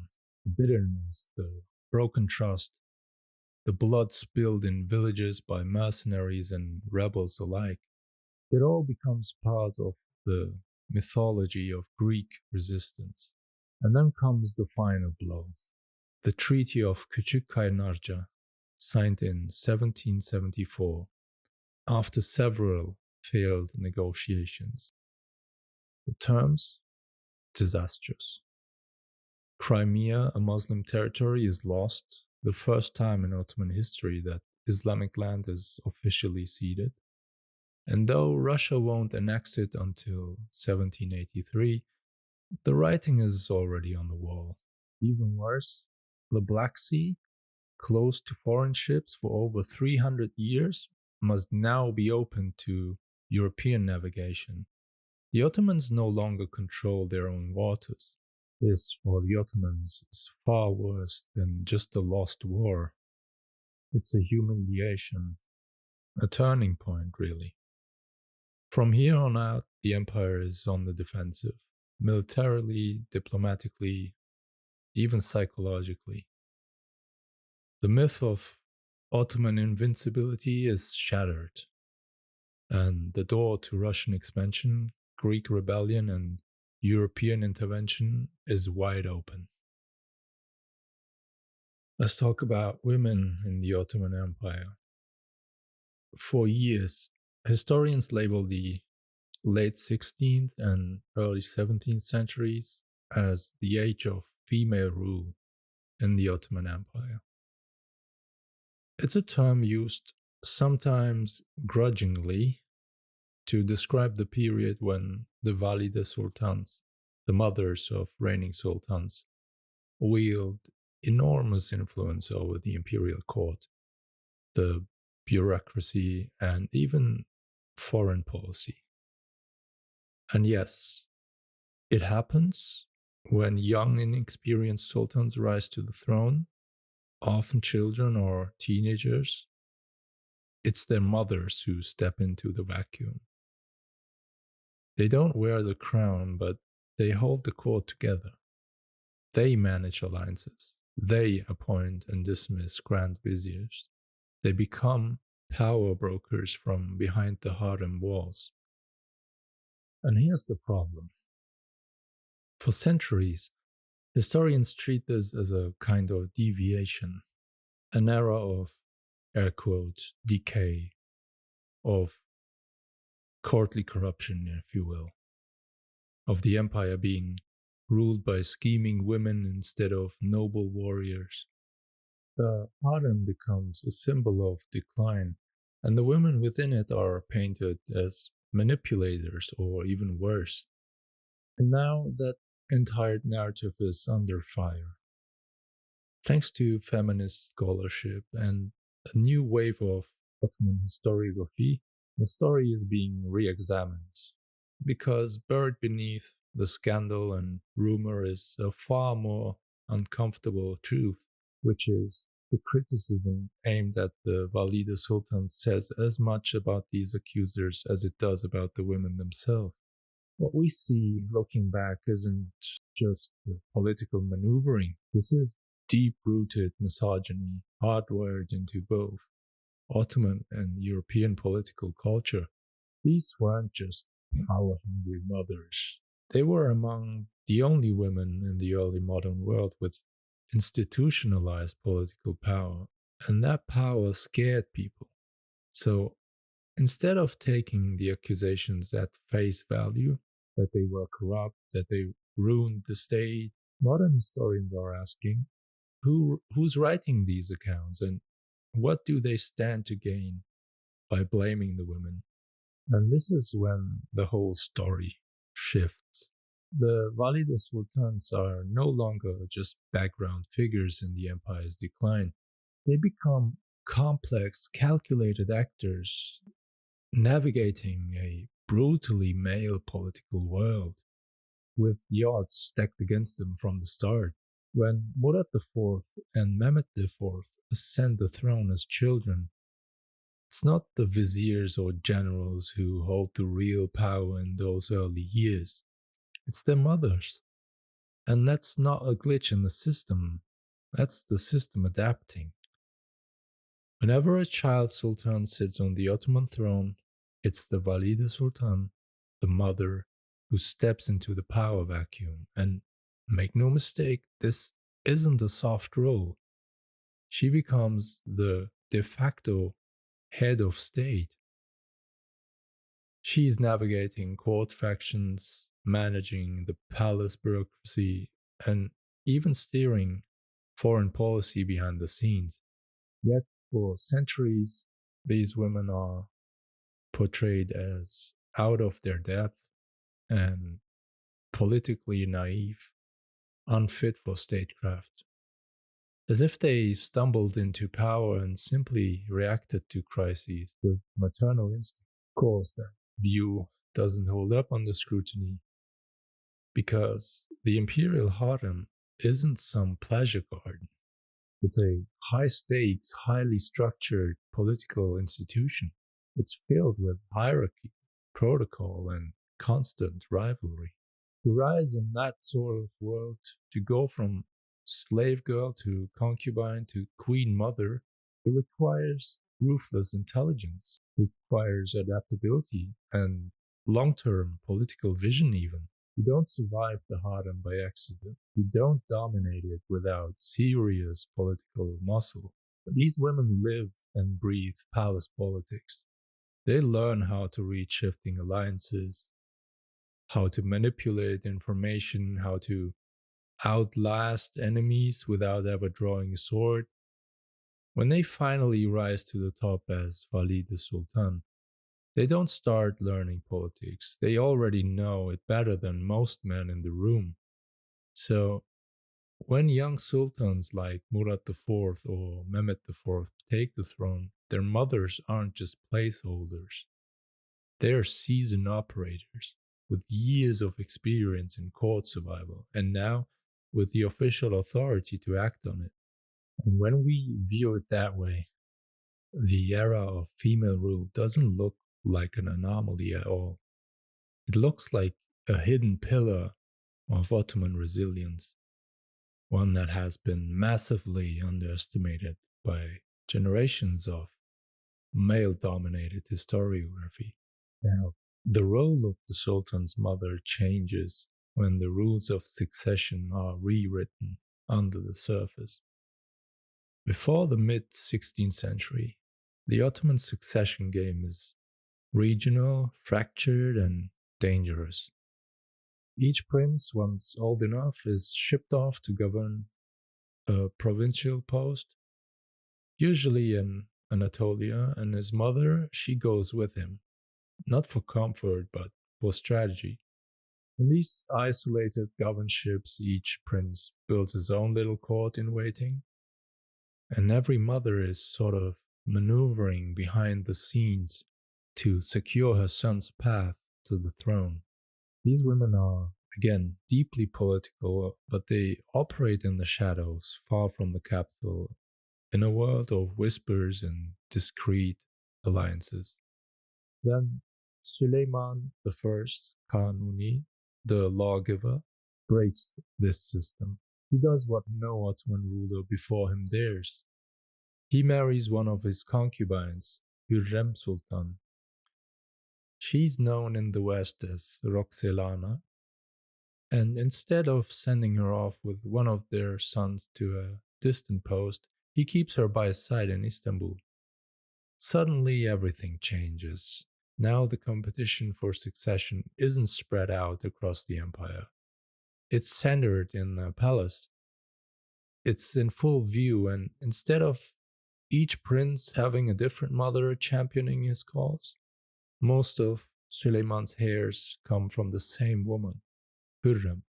Now, you might say this should make things simpler, isn't it? But it really doesn't, because while Hürrem can't openly favor one of her sons over another without setting off dynastic instability, she's not above intervening when the threat comes from outside, like Prince Mustafa, Suleiman's son from a previous union, a popular figure, a seasoned commander, and a serious contender for the throne.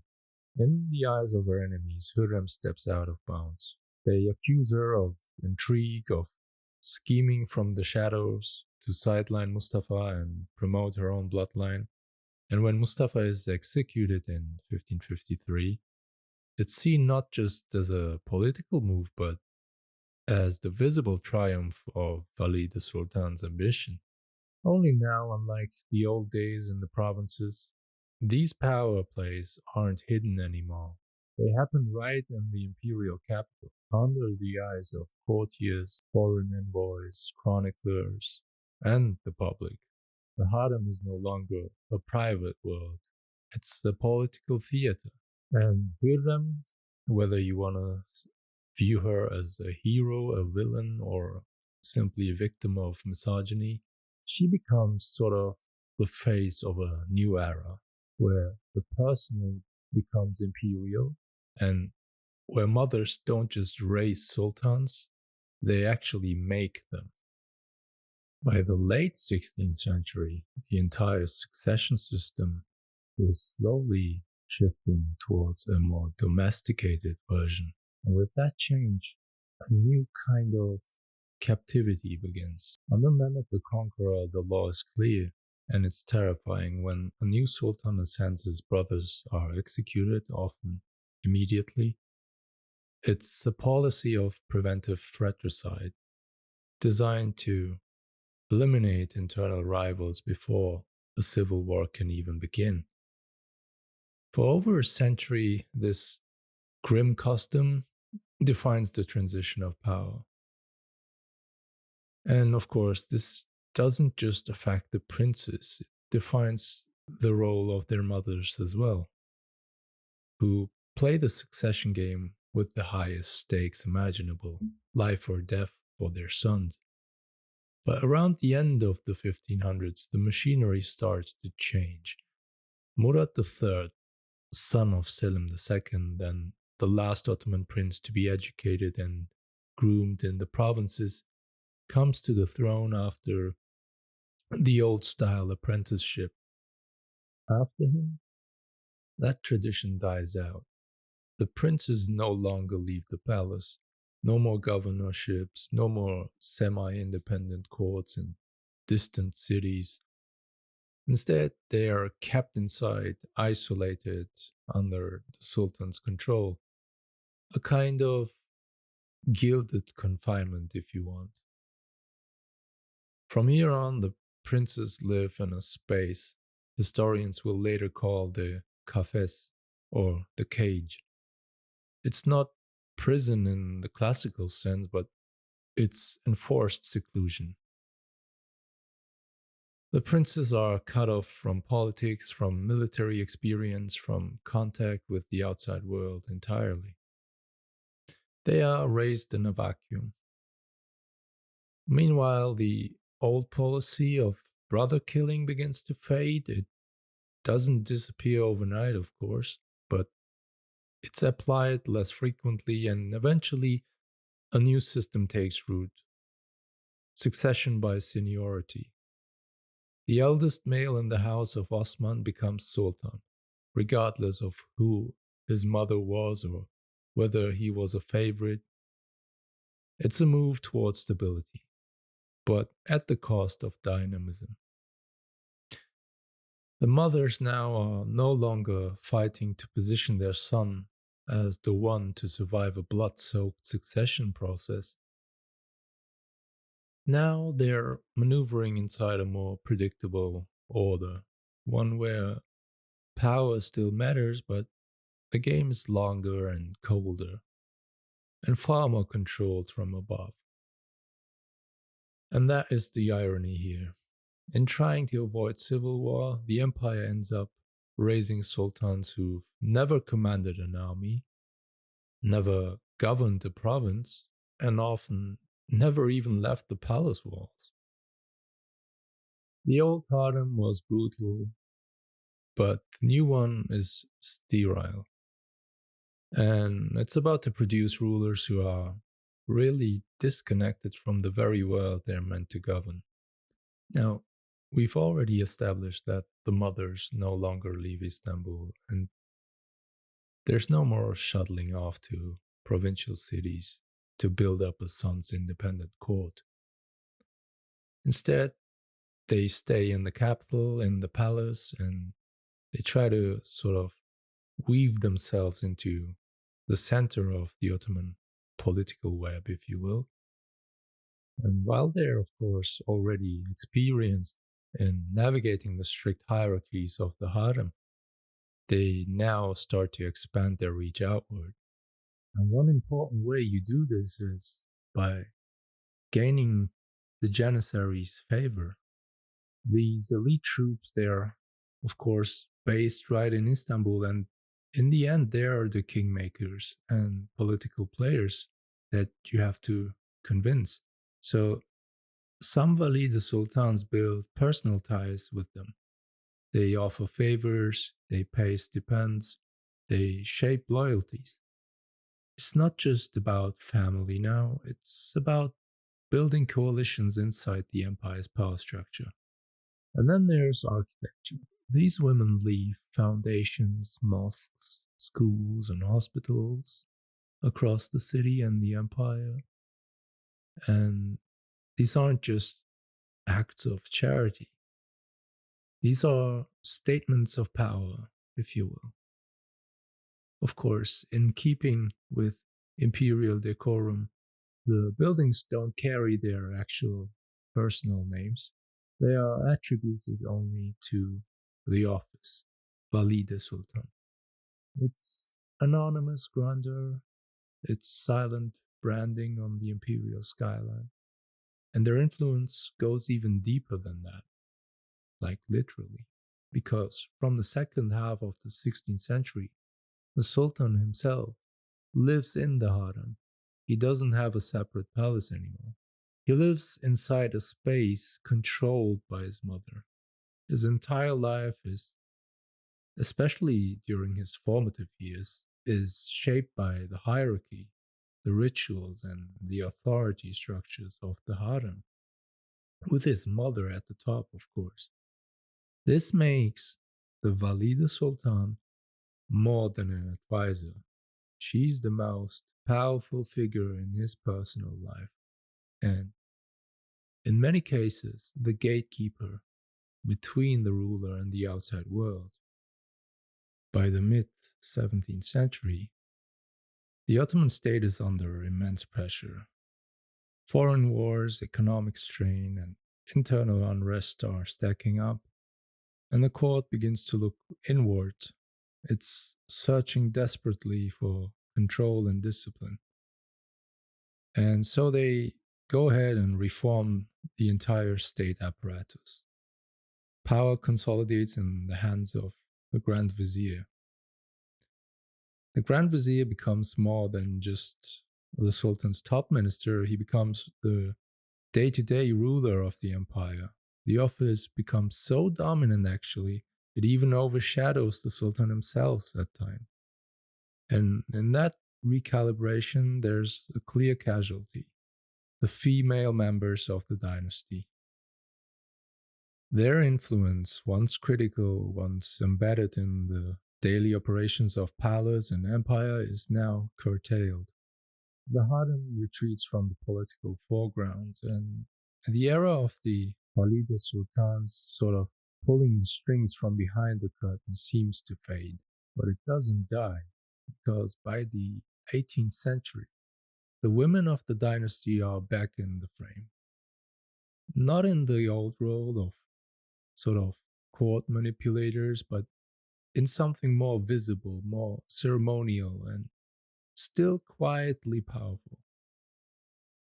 Their positions, especially those of mothers, sisters, and daughters, are now institutionalized. The palace recognizes their importance, not just in private, but in public. They have official incomes, properties, titles, and while they may no longer dominate state policy, they become crucial to the self image of the dynasty. Sultan's sisters and daughters are strategically married off to top officials, viziers, governors, rising stars in the military or in bureaucracy. These alliances are really designed to bind key men in the empire to the palace by blood. In this way, the women become living bridges between the ruling family and the power structure beneath it. And perhaps most interestingly, they become symbols. In the 18th century, these royal women are used to project the image of a refined, cultured, and stable imperial household. You have this whole public work and charitable foundations and their very presence at court ceremonies. This is all part of the performance of power. But then, by the 19th century, everything tightens again. We got the rise of neo-absolutist sultanic rule. The regime sort of clamps down on everyone's influence outside the throne, including the women. The new sultans want a clean hierarchy, one face at the top, no more shared power. The dynasty's women aren't exiled, but they're certainly pushed back into the private realm. Their era of visible influence ends here, but the memory of it still lingers around. Because remember, over a century, these Ottoman women of the palace, they weren't just figures in the background. They were actual political actors in their own right.